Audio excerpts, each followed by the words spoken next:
3, 2, 1 эфир. Тэр өргөн нарийн төмөр замын тухай ярих юм байна. Хэн хэнээс ярих вэ ерөнхийдөө? За. Инээж байгаа л улсаа зардаг ийм улсууд их байна. Ингэж ойлгож байна. Биш. Хин зах зээлээ өргөтгөж чадж байноу тэнд ноёрхож байдаг энэ л нөлөөллийн асуудал яригадаад байна шүү дээ. Ерөөсөө маргаан чирэх маргаан татах асуудал багт биш.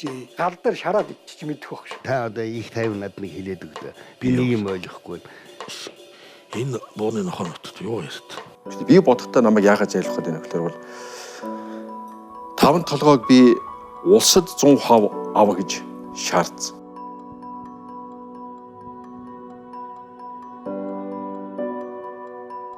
Өмнөг аймаг дахь 8.1 тэрбум тонны нөөцтэй 100-аас дээш жил олборлох боломжтой 5 толгойн бүлэг орд нь өндөр чанарын коксжих нүүрсний нөөцөөрөө дэлхийд эхний аравт эренбэлэгдэнэ. 5 толгой орд 1936-аас 1990 онд олон улсын геологчдоор судлагдсан нөөц нь тогтоогдсон юм. Тус ордын лицензийг Австралийн BHP Billiton Group эзэмшсэн ч дэд бүтэц хөгжөөгүй. Мөн дэлхийн зах зээлд нүүрсний үн унсан тул лиценз буцаажээ. 2007 онд Монгол улсын их хурлын тогтоолоор 5 толгой ордыг үндэсний аюулгүй байдал, улсын болон бүс нутгийн хөгжилд нөлөөлөх хэмжээний стратегийн ач холбогдол бүхий ашигт малтмлын орд болохыг тогтоож, ашигт малтмлын тухай хуулиар төрд эргүүлэн авчээ. Ийхүү Монгол улсын төсвийн орлогын 13%-ийг бүрдүүлдэг Төрийн өмчөд Эрдэнэс 5 толгой компани 2010 онд байгуулагдаж, улмаар Монгол улсын иргэн бүр 1072% эзэмших боломж анх бүрдсэн юм. Гэвч ерөнхийлөгч Захиагин Элбэгдорж, Эрдэнэ Түйлдвэр, Монгол Рус Цветметийн 49%, хөтлийн үйлдвэрүүдийг хувьд завшсантай яг адил схемээр ерөнхий сайд Чимдийн сайхан бэлгээр дамжуулан монголчуудын баялаг 5 толгой ордод эзэн суух хувилдааныг эхлүүллээ.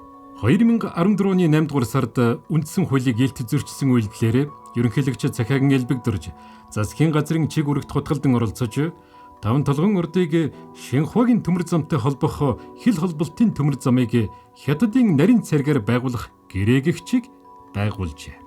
2012-оос 2015 онд 5 толгой гашуун сухат чиглэлийн 240 км өргөн цэргийн төмөр замын доод бүтцийн ажлын 86.6%-ийг бүтээн байгуулад байх үед Элбэгдорж энэхүү төмөр замын ажлыг Кайманы офшорт бүртгэлтэй Energy Resource өгөх зорилгоор зориуд хөрөнгө оруулалтыг зогсоолгож, овуулсан шороо гэдэг хэвлэл мэдээллийн компанид гүтгэлэг явуулжээ. Элбэгдорж нарын урдчилсан тохиролцсноор хугацаа тулсан өртөө Кайманы арлын офшорт бүртгэлтэй MMC компани буюу охин компани болох Energy Resource-д 5 толгойн бүлэг ордыг 99 түүнээс дээш жилийн хугацаатайгаар эзэмшүүлэх гэрээг улсын хурлаар хэлэлцүүлэлгүй засгийн газрын хүрээнд байгуулахаар сайхан бэлэг зүтгүүлж байлаа.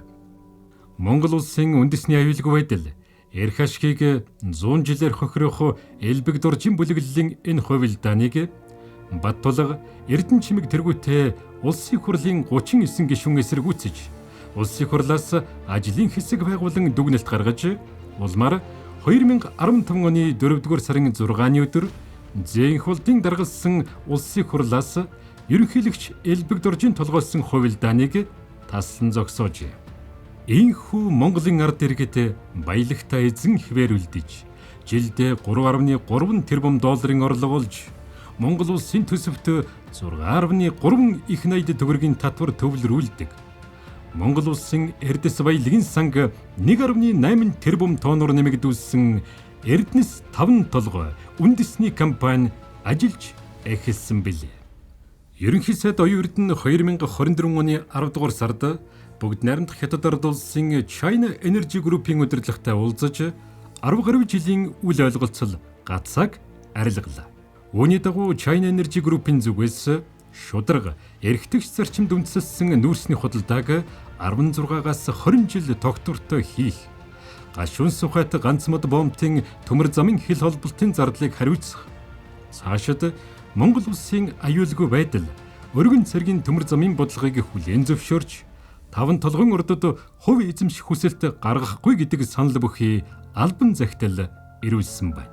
Ийхүү Монголын язгуур эрх ашгийг эрхэмлэн хамгаалагчдын тэмцэл ялж, баялагтай эзэн Монгол болох боломж нэгдлээ. Тэгээ 3 улсын засгийн газрын тэргүүн Оросын одоо ерөнхий сайд Мишустин, Хятадын ерөнхий сайд Личан, тэгээд манай ОЕР-ийн ерөнхий сайд гэдэг ингээ 3 улсын ерөнхий сайдын засгийн газар хоорондын одоо анхны хуралдааны хийсэн. Ловсон нэмийн ган төмөр тэргүүн шадар сайд бөгөөд эдийн засаг хөгжлийн сайд. Тэгээ энэ хурлаараа ер нь хоёр асуудлыг хөндөж ярьж байгаа. Нэг нь бол энэ бүс нутгийн одоо коридорыг 10 жилийн өмнө одоо тохирч шийдэжсэн тэр коридорын төслүүдээ одоо явуулъя. Энэ дотроо төмөр замын асуудлаа шийдъя. Нөгөөх нь бол мэдээж одоо газын хоолой. За тэр уулзалтын явцад бол Лича ерөнхий сайд юу гэсэн бэ гэхээр хил холболтын асуудлуудаа одоо шийдъя. Тэгээ энэ дээр бол одоо бид нар ерөнхий одоо шийдлээ бол гаргасан шүү. Тэгэхээр энэ шийдэл дээр ярилцаад өөрийн шийдвэрээ гаргая явъя гэдэг. Бидний хувьд яг Монгол улсын талаас харах юм бол нэлээд ол зомог дүүрэн ийм одоо айлчил болсон гэж дүгнэж байгаа юм. 2022 оноос Монгол улсын ерөнхий сайд оюун эрдэнэ Монгол улсын экспортын гол түүхийд болох нүүрсний экспортоо нэмэгдүүлэх зорилгоор шин сэргэлтийн бодлого, бомтын сэргэлт хөтөлбөрүүдийг хэрэгжүүлж Хятадын талтай нийт 50 орчим удаагийн уулзалт хэлэлцээр хийсний үр дүнд 2024 оны 10 дугаар сарын 18-нд бүгд наримт Хятад ард улсад ажиллахтан төрийн өмчит China Energy компанитай харилцсан ойлголцолд хүрч олон жилийн үйл ойлголцол гацаанд ороод байсан асуудлуудыг шийдэж улмаар Хятадын тал дараах саналуудыг ирүүлээд байна. Үүнд Монгол улсын төмөр замын бодлого, хууль дүрмийг хүндэтгэн үзэж, өргөн цэргийн төмөр замаар хил холболтын бүтээн байгуулалтыг хийж дуусгах. Монголын ард түмний өмч болох 5 толгойн ордын лицензэд хувь эзэмших саналаас бүрэн татгалзаж, дахин энэ асуудлыг тавихгүй байх. Худалдан авах нүүрсний үнийг бомтын индекс үн буюу зах зээлийн дундаж үнээр бодож 20 жил тогтвортой жилбэр 20 сая тонн нүүрс авах санал юм а. 10 жилийн өмнөх одоо China Energy буюу одоо тухайн Шинхуа группийн тавьж исэн саналтай харьцуулахад бол зөвхөн ингээд энгийн одоо логик харьцуулт хийхэд бол ер нь бол одоо энэ нөхцлүүд нь бол эрс сайжраад 5-7 100 жилээр өгөх гэжсэн асуудал байхгүй бол 5-7-д хувь эзэмсчээж худалдаж авна гэдэг байхгүй бол 5-7-д олборлт хийжээж худалдаж авна гэдэг байхгүй бол 5-7 тээврийг хийжээж худалдаж авна гэдэг байхгүй бол. За нэгдүгээрт яагаад энэ 50 удаагийн хилцлийн дараа өнөөдөр үр дүнд хүрчвэ гэдэг. Тогмидын дор чонд улсын хурлын гишүүн Шадар сайд. Яагаад вэ гэхлээр Хятадын таалд ингээд очиод уулзхлаар уучлаарай манай бодлого доктортой байдаг. Бодлогоо барьдаг, ажил хийдэг хүмүүс нь доктортой байдаг. Манай шийдвэр гарч байгаа 30 жил 40 жил байж л байдаг. Гэтэл Монгол улсын дарга ирэхлээр нэг юм ярьдаг. Нэг жилийн дараа өөр дарга ирдэг, өөр юм ярьдаг. 2 жилийн дараа дахиад өөр хүн ирдэг. Буюу танаа бодлого чинь докторгүй байна. Тэгээ хүмүүс чинь байнга өөрчлөгдөд байна. Тэгээ нэг ерөнхийлөгч ирэхлээр нэг юм ярьдаг. Тэгэхээр 40-50 удаагийн хилцлүүд нь бол үр дүнгүй босно ойлгомжтой. Яагаад гэвэл засгийн газар докторгүй байсан байна. Гэтэл Монгол улсын түүхэнд анх удаа тохиолбол одооны энэ хамтарсан засгийн газар чинь доктортой байдлыг бий болгож чадсан байна. 2-3 жилийн өмнө ирсэн ерөнхий сайд чинь өнөөдөр ирж байна. Нөгөө ковидын үеэр хурдж олимп үтсэн ерөнхий сайд чинь энд ирсэн байна. За жилийн өмнө бас айлчлалаараа хурж ирээд одоо манай тэр компани дээр очиод алдагдал гаргасан дуучлаарай гэдгээ эр зөрөгтэйгээр уучлаа гуйсан ерөнхий сайд чинь ирсэн байна. Энэ удаа ирэхдээ бүр ингээ хамтарсан засгийн газар ирсэн байна. 126 улсын хурлын гишүүдээс 118 нь ингээд хамтраад хамгийн их санал авсан. Хамгийн том 3 нам нь ингээд хамтарсан. Энэ өөрөө ингээд бидэрт итгэл үнэмшил төрүүлж байна. Өөрөөр хэлэх юм бол та нар одоо зөв зам дээр гарсан байна. Тэгвэл том хэмжээний төслүүдийг явуулах, өөрсдийнхөө зах зээлийг нэх, таны экспортыг дэмжих. Энэ яг бодиттой ажлуудыг бол хийхэд бол бид нар одоо бол итгэл үнэмшилтэй байна л гэдэг. Энэ бол ингээд тов тодорхой мессеж чинь. Хамгийн чухал юм бол энэ. Би таны зургийг авч аваад нэг юм. Одоо ер нь бол яг хоёрын нэвтрүүлгийн зорилго чинь үзэгчдэд л ойлгуулах гэдэг юм шүү. Тэгээ одоо хэцүү шүү. Энэ тэгээ одоо болохоор Эрдэнэс 5 маань өөрийн гэсэн төмөр замтай ноогдол шиг хуваарлцсан олон нийтийн өмчлөлтөй дэд бүтцтэй ингээд олборлолтоо тогтвол хэмжээгээр хийж чаддаг. Одоо жилд одоо бараг 60 сая тонны зорилт тавьж явж байгаа ийм л том компани болчиход байна л да. Тэгэхээр энэ л бол одоо яг нөгөө 10 жилийн одоо гашуун үнэ чинь энэ байна л гэж. China Energy-тэй байгуулах гэрээг бол одоо их хурлаар засгийн газрын түвшинд хилцнэ гэж ойлгосон одоо хэвлэлийн мэдээг нь хараад за яг хөө тэгээд тэр талын мэдээллүүдийг та нар өөрсдөө аваад хийж гэнэ. Зүгээр одоо би юу ярих гэдэг нэгээр захаан дээр байгаа хэд хэдэн сайн талуудыг ярьчих. Одоо сая тэр хамтарсан засгийн газрынхан очоод сүүлчийн 50 гаруй удаагийн уулзалтын дараа ер нь бол хэлийн бомбуудаа тохирж явах шиг байна тийм ээ. Энэ дээр хэд хэдэн сайн эерэг талууд байгаа юм. Тэгээ China Energy Group бол аль биесээр Монголын талд эцсийн саналаа тавилаа гэж ойлгосон. Тэгээд Амар төвшингийн Амундра зочин хөтлөгч Монголын анхны үндэсний төмөр замын бүтээн байгуулалт болох 5 толгой гашуун Сухбат чиглэлийн 233 км төмөр замын төслийн удирдагч. Энэ талаар танаас тодорхойлоод эхлэе. Засгийн газрын үйл ажиллагааны хөтөлбөр тэрэн дотор 14 мега төслийн одоо дотор энэ төмөр замын бүтээн байгуулалтуудыг оруулсан. Тэгэхээр Цэвэг дуржин Туван Монгол улсын аж үйлдвэр Эрдэс баялагын сайд улсын хурлын гишүүн. Уул уурхайн одоо энэ экспортоо энэ боломжит цаг үед одоо байж болох хэмжээнд нь нэмэгдүүлэх ингэснээр Монгол улсын одоо нэг хүнд ноогдох дотоодын нийт бүтээгдэхүүн бол 6000 орчим долларлууд өгч байна. Энэ асуудал шийдэгдээд бас энэ уул уурхайн бүтээгдэхүүний экспортууд нэмэгдээд энэ мега төслүүд хэрэгжснээр нэг хүнд ноогдох дотоодын нийт бүтээгдэхүүнийг 28 он гэхэд 10,000 Америк доллар давуулахад ийм том зорилготой засгийн газар ажиллаж байгаа. Тэгээд энэ асуудлыг шийдэхээс өөр арга байхгүй. Энэ гашуун Сухбат ганц мод шивээ хөрөн сэхэ ханг мандлыг холбосон төмөр замын холболтуудыг хийж энэ асуудал шийдэгдэн. За хятадын талаас бол тодорхой саналууд тавьж байгаа. Тэгэхээр юу гэж хэлж ийнэ гэхээр энэ төмөр замын холболтуудыг дистралтай холбоё. Тэгэхдээ хамгийн түрүүнд гашуун Сухбат ганц модны хил олголтоо хийе гэдэг л санал тавьж байгаа. Тэгээд ер нь яг төмөр замынхаа асуудал дээр яг ямар тохиролцоонд хүрж байгаа вэ? Та жоон дэлгэрэнгүй. Энэ өргөн цэргийг бас мэдээж одоо хятадын тал бол хүлээж зөвшөөрөхгүйгээр цаг хугацаа бас тодорхой алдсан зүйл байгаа шүү дээ. Даш цэвгийн амар баясгалан Эрдэнэс 5 толгой компаниг олон нийтийн хяналттай нээлттэй компани болгох ажлын хэсгийн ахлагчаар ажиллаж байсан. Анхны 2014 онд хийсэн гэрээгээр бол нарийн цэргээр одоо 5 толгой орд газар хүртэл төмөр зам барьж байгуулна гэсэн үндсэн хэлцээр хийгдсэн байсан. Тэрний дараа Монгол улсын их хурл 2015 онд улсын их хурлаас тогтоол батлагдаад Монгол улсын газар нутгаар төмөр зам өргөн цэргээр баригдана гэдэг тогтоол батлагдсан. Манай улсын их хурлаас гарсан тогтоолыг хүлээн зөвшөөрнө гэдэг бол энэ их тийм зөв сайн зүйл гэдэг талаас нь бид харах ёстой. Их хурлаараа шийдсэн учраас бид нар хуулийнхаа дагуу төмөр замаа бол өргөн цэргээрээ барь хил дээр очсон. Тэгээд энийгээ бол аль аль талдаа одоо хүлээн зөвшөөрөөд хүндэтгэлтэй хандаад тэгээд өргөн цэргээрээ ч одоо хятадын хилээр ачаа бараагаа гаргана. Нарийн цэргээр ч одоо бид нар ачаа бараагаа хүлээж авна. Борхүүгийн дэлгэр сайхан Монгол улсад анхудаа хувийн хвшлийн экспортын төмөр замыг барьсан. 2024 оноос зам тээврийн сайд 55 оны хилцээр гэсэн үндсэндээ тий 1900. Тий. Замын үед одоо 90 шиг. Тий одоо хамгийн үлгэр жишээ олон улсын бомб бол замын үед 90 биш дээ. Хоёр талдаа ачаа хүлээлцдэг. Яг л ийм жишгээр л одоо хийнэ гэдгийг л энэ гэрээнд одоо оруулсан байна. Тэгэхээр одоо үндсэндээ тухайн сайда цэргийн маргаан ингээд байхгүй болсон гэсэн үг үү? Тий, цэргийн маргаан бол байхгүй, энийгээ бүрэн эцэлэн тохирсон. Нарийн цэргээр л төмөр зам барихгүй бол нүүрс авахгүй гэдээсэн тэгвэл. За энэ асуудал дээр бол одоо буулт хийгээд манай талын одоо өргөн цэргийг зөвшөөрөөд хоёр тал харилцсан одоо ойлголцоод энэ асуудал явж байгаа гэж ойлгож байна. Тэгэхээр цэрэгтэй холбоотой асуудал бол ингээд дууссан гэж байгаа юм. За өнгөрсөн рүү эргээд ороход за энэ захидлын гол агуулга бол нэгдүгээрт өмнө нь тавьж ирсэн олон болцлуудаас татгалзаж байгаа. Хятадын тал.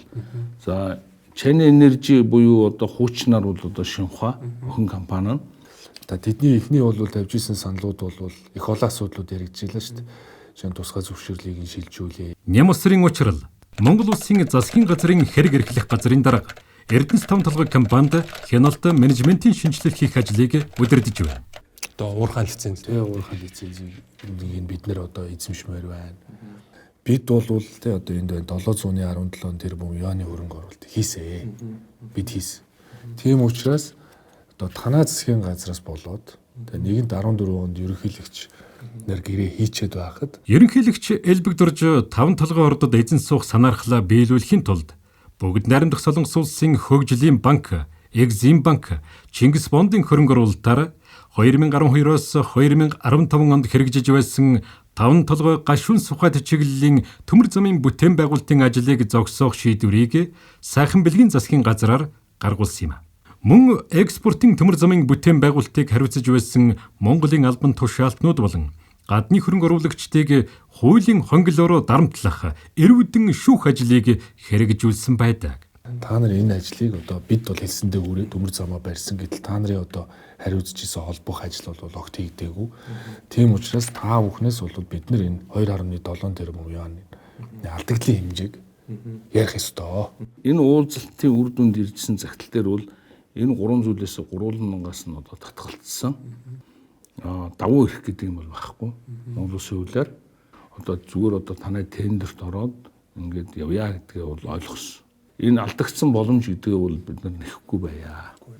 За 3 дугаарт бол энэ төмөр зам дээр бол одоо бид нар ингээд жил болгон 20 сая тонн нүрс одоо олборлоод энэ төмөр замаараа зөөнө гэдэг ийм асуудал тавьсан байсан.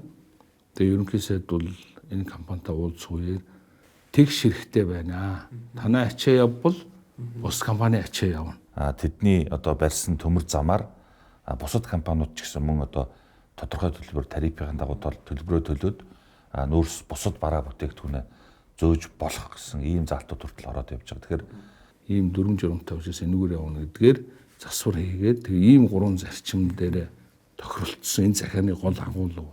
Би анх бас 14 онд эргэлзэжсэн ингээ. Үнэхээр нарийн цагрын экспортын зам орж ирэл ингээл хурд эдийн засгийн хэрэгэлттэй тийм болов гэд. Тэг яг ингээд очиод газар дээр нь ажиллаад тэр худалдааны нөхцөлийн тэрийг ойлгоход бол манайх өөрийн цагирагтай байж тээврийн бизнесээ удирдах эрхээ авч байгаа. Энэ маш чухал. Одоо энэ гэрэн дээр байж байгаа албан бичиг дээр танаа тээврээр явъя гэд. Зөвхөн 5 толгой төмөр зам гэх тэр компани тээврээс олох ашиг нь жилийн 200 сая долларын тухай хэрэгдэж эхлэх байхгүй. Тэгэхээр нөгөө нэг анх хөрөнгө оруулахад 4 тэрбум доллар л төмөр замынхаа орлогоор олох боломж бүрдчихэж байгаа байхгүй. Яг үнэхээр бид нар тээврээс ашиг олно тийм үү? Хоёр тэн дээр дахиад нэг юм хийзээ. За энэ захианы одоо хамгийн гол нюанстай хэсэг хүмүүсийн одоо сонирхож байгаа хэсэг нь юу гэхээр зэрэг бид энэ гурваас татгалцсныхаа одоо оронд одоо танайх одоо ингээд Чалко, Норинко болон одоо манай төрийн өмчтөд 4 компанид одоо ингээд ам нөхцлөөр тодорхой одоо хөнгөлөлтөй нүүрсийн худалдаа хийж байгаа. Энэ нөхцөлийг бид нар одоо хүсэж байгаа гэдэг ийм асуудал тавьсан. Таныг одоо ингээ Эрдэнэс тавлаг компанид ажиллаж байсан яг мэрэгжлийн хүний хувьд дээрэс нь бас хөгжлийн банк энэ төргээд эдийн засаг сайн мэддэг хүний хувьд одоо мэрэгжлийн хувьд тодруулж асуухад за сүүлд ирсэн саналаар бол China Energy компани одоо үн тооцох аргачлал бол олон улсын индекс үнээр тооцноо.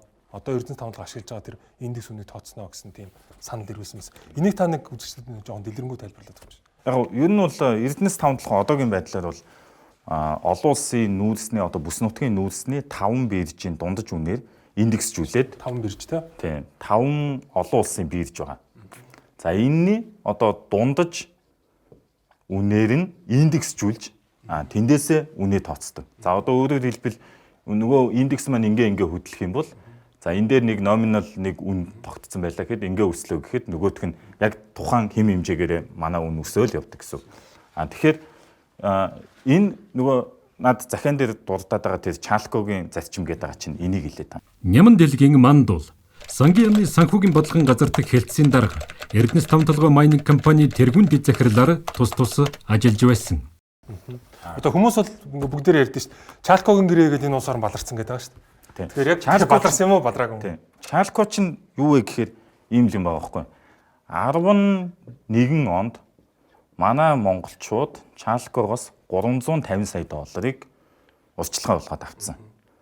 За тэгэнгүүт юу болцсон бэ гэхээр нөгөө 350 сая долларыг бидэд нөгөө иргэдтэй бэлэн мөнгө болгоод тарцсан шүү дээ. Сонгуулийн өмнө. Тийм, сонгуулийн өмнө. За нөгөө Чалко ч мэдээж бизнесийн байгууллага учраас энэ мөнгөө өөрийнхөө үндэ шингээж авах хэрэгтэй бол. За тэгэхээр энэ индексжүүлснээс дискаунт тооцож байгаа буюу одоо хямдруулсан хэсгийг арай өндөрөөл авсан байхгүй юу? Тэгэхээр энийг нөхөж авахын тулд тэгчингүүд бид хэд яасан бэ гэхээр 17 он хүртэл нөгөө нүүрсээ мөнгө авахгүйгээр өрөө давж ингэж явсаар агаад нэг юм дууссан. За нэгэнт ингээ энэ үр төлбөр маань байхгүй болчингууд бид зах зээлийн зарчим руу шилжиж явчихж байгаа гэсэн. Тэгэхээр одоо Чалкогийн гэрээний үн бол ер нь зах зээлийн зарчмаар тогтсон үнэ гэсэн үг. За мэдээж одоо тэр үнийг яа тохирох юм?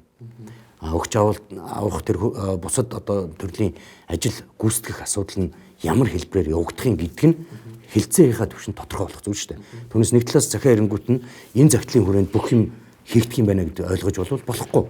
Бидэнд буулт хийсэн нөхцөл нь энэ байна. Бас биднээс шаардж байгаа шаардлага нь энэ байна гэдгийг биднээс маш нээлттэйгээр хэлцэж ойлгох хэрэгтэй. Энэ бол улсын хурлын төвшөнд, олон нийтийн төвшөнд энэ бол маш ойлгомжтой болсон үндсэн дээр асуудал бол дэмжигдээд явах юм аа гэдэг талаас нь харах хэрэгтэй. Ер нь China Energy Group хэр хэмжээний нүүрс судалж авах санал тавьж байгаа. За ер нь бол China Energy Group бол жилдээ одоо 20 саяас доошгүй хэмжээний нүүрс бид нар авъя гэдэг л ийм одоо нөхцөл тавьж байгаа. Энэ дээр би танаас бас тодруулаад асуухад одоо Эрдэнэс тавталгаа маань өөрөө нэг 30 орчим сая тонныг гаргаж байгаа. Тэгээд энэ China Energy компанитай дараагийн одоо энэ 20 жилийн хугацаанд хамтын ажиллагааны хүрээнд бол жил болгон 20 саяас доошгүй тонн хэмжээтэй нүүрс олборлож одоо тээвэрлэе гэсэн ийм саналтай байна. Энэ нэг бол харилцан ашигтай одоо олон улсын бомбын индекс үнээр тооцъё гэдэг ингэж байна. Тэгэхээр энэ маань одоо яг эдийн засгт үзүүлэх нөлөө нь одоо яг таны түрүүний хэлдгээр энэ чинь одоо байгаа олборлолтынхаа экспорт хэмжээг 2 дахин нэмжинэ гэсэн үг үстэй тий.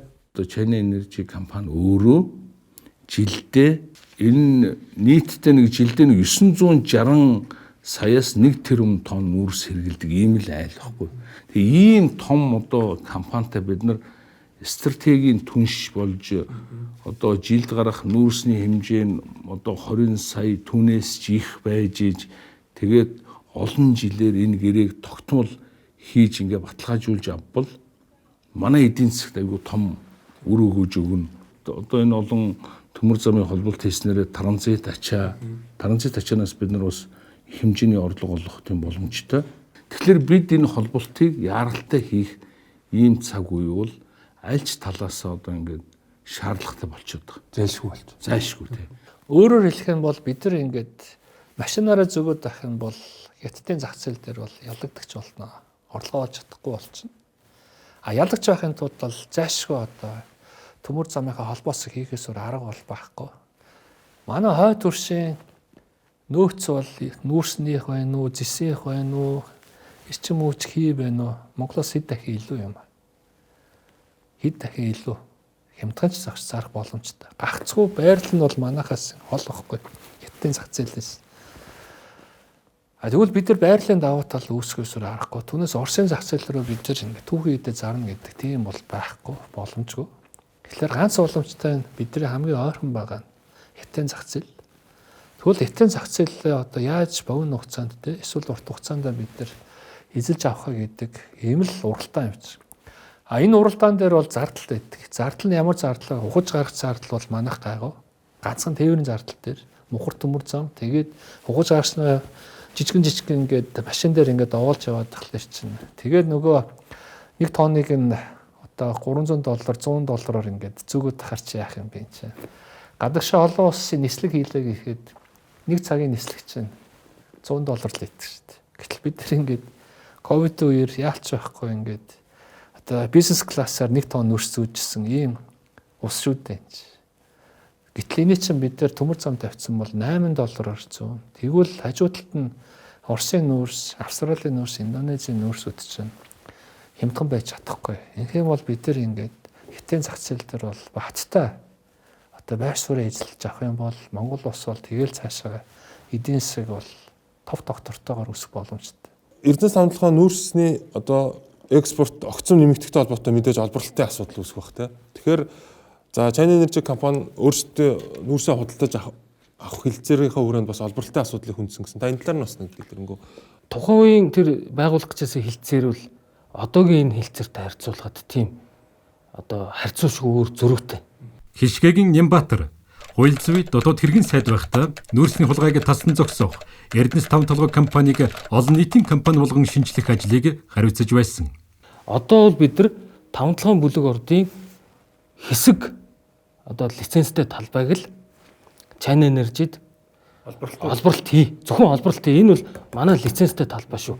Энэний цааталд дахиад манай ATT-гийн өөрийнх нь зүүн баруун цанх нь жилдээ 60 сая тонн нүүрсээ дахиад хятадын зах зээл дээр одоо өрсөлдөөнийг үүсгээд худалдан борлуулна. Магадгүй Эрдэнэс тавталгаан дараагийн лицензтэй талбайг бид дахиад өөр хөрөнгө оруулагчид өгөх. Өөрөөр хэлбэл бид нар энэ төслийн өрөөгөөжийг илүү Монголын засгийн газарт Монголын ард түмэнд өрөөгөөстэй байдлаар сонголтоогоор өрсөлдөөнтэйгээр худалдан борлуулах хятадын зах зээл дээр бид нар энэ ордоо хэд хэдэн одоо зах зээл дээр зэрэг тоглох энэ боломжинд бид нар цэвэр хадгалагдаж үлдэж байгаа гэсэн ийм агуулгыг би нэгдүгээр хэлхийг хүсэж байгаа. 10 жилийн өмнөх одоо China Energy буюу одоо тухайн Шинхua группийн тавьж исэн саналтай харьцуулахад бол зөвхөн ингээд энгийн одоо логик харьцуулт хийхэд бол ер нь бол одоо энэ нөхцлүүд нь бол эрс сайжраад тавталгааг 100 жилээр өгөх гэж байсан асуудал байхгүй бол тавталгаад хувь эзэмсчээж худалдаж авна гэдэг байхгүй бол тавталгаад олборлт хийжээж худалдаж авна гэдэг байхгүй бол тавталгаа тээврийг хийжээж худалдаж авна гэдэг байхгүй бол Алтмаагийн Баттулга 2017-оос 2021 онд Монгол улсын ерөнхийлөгчөөр ажиллахдаа үндэсний төмөр замын анхны шугам болох Даван толгой зүүн баян, Даван толгой гашуун сухат чиглэлийн төмөр замын бүтээн байгуулалтыг санаачлан эрчимжүүлсэн. Маш сайн нөхцлүүд төрсөн байна л да. Та энэтэй бас санал нийлж байна уу? 10 жилийн өмнөхөөс бол нөхцөл байдал талууд ойлголцолд хүрж байгаа нөхцөл байдал эрс сайжирсан. Тийм учраас бол одоо бид нар бол энэ захидлын дагуу засгийн газраараа одоо хилцүүлээд тэгээд их хурл руу одоо орж их хурлдаа одоо бас танилцуулах ийм үүрэг авсан тухайн сайд бүтээрийн хувьд бол мэдээж одоо энэ төмөр замын асуудал маш олон жил яригдчихэж бүтээн байгуулалт болсон. Гэхдээ эцсийн дүндээ энэ өөрөө улс орны эдийн засаг төв нэмрээ оруулах цаг нь ирж байна гэдэг талаас нь улс төрчид эрүүл байр суурьд хандах ёстой. Миний дахин хэлээд байгаа зүйл бол дутуу мэдээлэлтэйгээс болоод улс төр хийх хүслээсээ болоод улс орны эдийн засгийн нөхцөл байдалд хор хохирол учруулах хөгжлийг хоошин татсан аливаа үг үйлдэл баг байгаас л гэдэг талаас нь бол асуудалд хандна. Эрчим хүчний нүүрсийг чинь бол одоо ер нь бол дэлхийд даяараа хүрэн нүүрснээс ногоон руу шилжчихэд байна шүү дээ. Хязгаарлалтанд бол байгаа. Коксчих нүүрс бол үн цэнтэй чиглэлээ гэсэн. Тэнд ингээд эрэлт хэрэгцээнд буурах юм бол үн бол буурж л таар. Гэтэ өнөөдөр бол үн хангалттай байхгүй. Тэгвэл ийм үн дээрээ бид нар ингээд цойч хийгээд урт хугацаанд үн буусан ч байсан хамаа байхгүй. Одоо өнөөдрийн тохирсон үнээрээ 10 жил 20 жилийн хугацаанд гэрээ байгууллага явна гэх юм бол энэ бол маш том ололт бол. Тэгвэл энэ хятадын зах зээл дээр Монгол улсын одоо байр суурь эзлэх хэмжээ бол үлэмж нэмэгдэнэ. Өрсөлдөөнд бол бид нар Оросыг ялна, Австралиг ч бас ялна шүү. Ийм боломжтой. Тэгэхээр ийшээгээ явах ус арга байхгүй. Тэгээ энэ бол мэдээж одоо их хэмжээний урт хугацааны ийм дийл гэдэг бол өөрөө хийхэд бас амаргүй юм чинь бид нар юмаа зарах гэдэг байгаа шүү дээ. Энэ дотор ч бол янз янзын бас юм нөлөөллүүд бол орж ирэх нь тодорхой юм. Улс төрийн нөлөөллүүд ч бас орж ирэх байх. Гэхдээ л монголчууд бол одоо өмнөх тэр түүхэн дээр сургаж авсан байлгүй дээ. Авсан болохоор одоо бол энийг нэг талдаа гараад явах хэрэгтэй. Явснараа ямар үр дүнд хүрэх юм бэ гэхээр энэ бүх холбоосууд чинь бий болно. Төмөр замууд чинь мухар төмөр замууд чинь ашиглалтанд орно. Тухайн сайдын нэр дээр ирсэн China Energy Group-ийн альбом бичгтээ та танилцж амжсан юм. Хамгийн ихсэд би ерөнхий сайд оюун эрдэнэт баяр хүргэе. Маш удаан хугацаанд яригдсан асуудлыг шийдэж чадсан байна. Энэ шийдэгдснээр эдийн засгт өрөөгөж өгнө. Энэ төмөр зам холболт хийгднэ гэдэг чинь маш энгийнээр ойлгох юм бол монголчуудын амьдралд илүү орлого орж ирэх боломж бүрднэ л гэдэг талаасаа бид харах хэрэгтэй байна. Хэн холболтыг сайн хийсэн засгийн газар ард түмэн хожно гэдэг. Цаашаа бид нар энийг холбосноор ямар боломж гарч иж байна гэхээр өнөөдөр нэг хүнд оногдож байгаа манай эдийн засаг чинь $6,000 байгаа. Засгийн газрын хувьд бид нар 4 жилийн хугацаанд $10,000 болно. Түүнээс дээш болгоно гэж. Тэгвэл $10,000 болох боломж бол ердөө энэ холбосноос л үүсэж байна. Яагаад $10,000 болох нь чухал юм бэ гэхээр олон улсын судалгаагаар $10,000-аас дээш болсон тохиолдолд та гэртээ суухаа болчтой. Та нэг сая төгрөгийн хүүхдийн мөнгө халамж авахаас илүү та 3 сая 5 сая төгрөгийн цалин аваад ажиллах нь илүү чухал болохоор хүмүүс ажил хийдэг болчтой. Үр ашиг бүтээмж өсчдөг. Энэ нэргээд нөгөө популизм байхгүй болоод ингээд нөгөө хөгжлийн суурчин тэндээс эхэлт юм байна л. Тэгэхээр бидний хамтарсан засгийн газрын зориод байгаа зүйл юу вэ гэхээр одоо бүгдээрээ одоо бүсээ хангалтж байгаад ажиллаа хийдэг байя. гэртээ суух биш, халамж авах биш, өгөх биш, халамжаар уралдах биш. Харин том бүтээн байгуулалтуудаа хийгээд мөнгө олдог байя. Тэр мөнгө чи хаанаас орж ирэх юм бэ гэхээр хамгийн том зах зээл. Энэ бол дэлхийн 2 дахь зах зээл, удахгүй 1 дахь зах зээл болгох. Эндээс мөнгө олоод явсан тохиолдолд бол Монголын эдийн засаг маш богино хугацаанд сэргэнэ. Бомтыг нээгээд явчихаараа бомт хөгжиж байгаа зүйл шүү дээ. Бомтоор гарч ордог гарцаал бид томруулж тоогийн нэмж чадхал юм бол улс орны хөгжил тэрэг дагаж ирнэ л гэж. Тэгээ энэ асуудлыг ингээд түүхийн судлаад үзэхэд үндсэндээ яригдж эхлээд 15-аас 16 жилийн хугацаа орчиж. 2015 он Монгол улсын ерөнхийлөгч Захиагийн элбэг дурж ерөнхий сайд Чимдийн сайхан бэлгнаар улсын төсвийн хөрөнгөөр хайгуулын хийж тогтоосон Монголын ард түмний хувьцааг эзэмшдэг төрийн өмчит 5 толгой нүүрсний урдыг MMC буюу Energy Resource компанид өгч улмаар гадны компанид 100 жилээр өгөх гэж байсан нууц хувилдааны эсрэг тухайн үеийн улсын хурлын дарга Зандахуугийн энх болд Халтмаагийн Батулга тэргүүтээ улсын хурлын гишүүд хамтарч тэмцсэн юм. Бүлэглэлийн эсрэг энэ тэмцэл хүч тэнцвэргүй байсан ч 5 толгойг ард түмний мэдэлд үлдээж шатсан юм гэдэг энийг л одоо бид нар олон нийтэд энэ улс төрчид таниулах зорилготой юм нэвтрүүлэх гэж ойлгоод байгаа юм. За өнгөрсөн рүү эргээд ороход тэгээд би яг тэр 15 оны нөхцөлтэй ингээ харьцуулаад энэ албан бичгийг хараад Эрдэнэс тавталгаа уурхаа маань ингээ Монголд үлдлээ. Бүх лиценз. Тэрнтэй харьцуулж яриулаа. Яг тэрнтэй харьцуулах юм бол энэ зөвхөн худалдаа авалт хийх юм байна гэдэг тал. Тийм, зөвхөн худалдаа. Зөвхөн нүүрс худалдаж байгаа. Амар жаргалын ганц өг 2012-оос 2014 онд зам тээврийн сайд. Хуучин бол эн чинь ордыг өмчсөн, эзэмшээд, өөрөө холбоостой явуулаад, өөрөө тээврээ хийгээд, өөрөө төмөр замаа өмчсөөд. За тэгээд ойлгох ашиглал юм болохоос юм шүү дээ. Тий, тэр байтугай бол энэ уурхаан бүс нутг руу зөвхөн тэр компани бичгээр өгсөн зөвшөөрлөөр нэвтрэх. Монгол одоо хүмүүс орж болохгүй. Тий, орж болохгүй. Тийм тусгай бүс бий болгосон. Гадаадаас оруулах ажилчдын ковот хязгааргүй байхаар гэсэн мөрчсөн нөгөө талдаа Монгол ажилчдыг шалгуур хангасан бол авахыг ирмэлзсэн энэ гэсэн тийм. Ер нь яагаад ч бодоход тийм энэ дэлхийд одоо том ордог хамгийн өндөр чанартай коксч нүүрсний уурхайг ямар ч одоо үр ашиггүйгээрс одоо China Energy компани мэдд 100 нэмэх нь жилээр шийдэж үсэх. Ийм л одоо гэрээ байсан. Тийм учраас тэр үед их хурлын дарга Зэнк болд энэ төслийг их хурл дээр хэлцэхин зогсоосон. Тэгээ 15 оны дурсамж яриулах хэрэгтэй шээ. Тэгээ харин би танаас яг юу болсон вэ тий. За цаашаа явж явах уу. 5-7 ордыг ашиглах гэрээ 30 жилээр байгуулж дахин 30 жилээр сунгах иргэдийн эзэмшчвөө 1702 ширхэг хувьцааг эдийн засгийн эргэлтэнд оруулах тухай ямар ч тохиролцоо хийгдээгүй. Нэмэлт тайгуул хийгээд нөөцийг нь яахан тодорхойгүй 4 тэрмээ хөрөнгө оруулалтад одоо оруулсан Energy Resource компани хөрөнгө оруулалтыг хамруулсан төмөр зам өргөтгөл зөвхөн хөрөнгө оруулагч нөгөө тал хийх эрхийг олгосон төрийн өмчт Монголын төмөр зам хувьцаат компани зардлыг шалгасны дараа төлөх нөгөө талын хөрөнгө оруулалтыг үнэлэхгүйгээр байгаагаар нь тооцох зэрэг заалтуудыг оруулж гэрээ байгуулсны дараа цуцлсан тохиолдолд хөрөнгө оруулагч Шинхua компани 30 жилд олох байсан ашгийг төлөх үүрэг хүлээсэн байна. Эдгээр гэрээ байгуулахдаа Монголын тал ямар ч хуулийн болон санхүүгийн хөндлөнгийн зөвлөгөө аваагүй. Харин хөрөнгө оруулагч тал олон улсын нэр хүнд бүхий компаниудыг Deloitte, KPMG зэрэг компаниас үйлчлэг авсан байна. Ийм ностой үр дагавартай Монгол улсад ил тохиролтой гэрээ хэлцээр байгуулахыг би зөвшөөрөхгүй. Яг энийг сонсоход бол ингээд одоо энэтэй харьцуулахад бол энэ одоо бүр байж боломгүй юм шиг сонсож. Сайхан бэлгийн засгийн газрын гишүүд Зандахуугийн энх болд 2015 онд Монгол улсын их хурлын даргаар ажиллахтан 5 толгойн бүлэг ордыг улс төр санхүүгийн бүлэглэлд 100 жилээр гадаадын компанид эзэмшүүлж Монгол улсад нийгэм эдийн засгийн онц их хэмжээний хохирол учруулах хувилдааныг тасдан зогсоосон.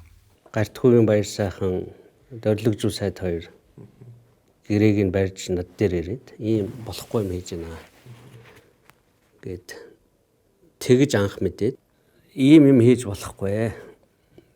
Яг ийм текстээр энэ хөрөнгө оруулалтын гэрээг улсын хурал батлах ёстой шүү гэж хэлээд тэгээд сайхан бэлэг болохоор Энэ бол засгийн газрын ажил их хурл хамаагүйгээд ингээд том толгоолоо яваад исэн.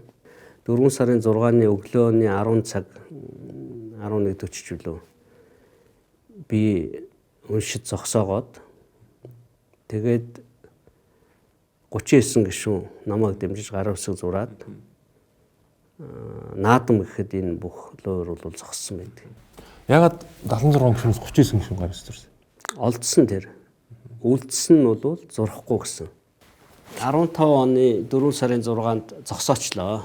Одоо Монгол улсыг өрөнд оруулахаас би аварч штэ.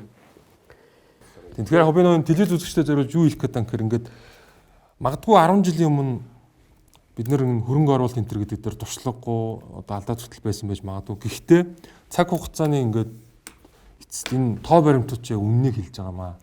Энийг л яг онцолж хэлмээр сайн. Туршлагагүй биш штэ.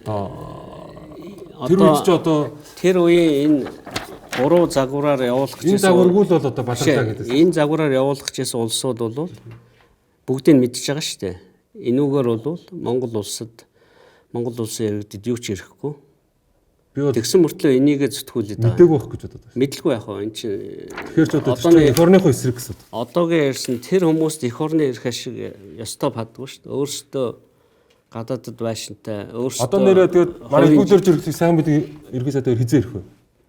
Би тэрийг мэдэхгүй шүү дээ. Таны л найзуудтай. Найз байхаа байсан. Энэ 15 оноос хойш. Өмнө нь бол байсан.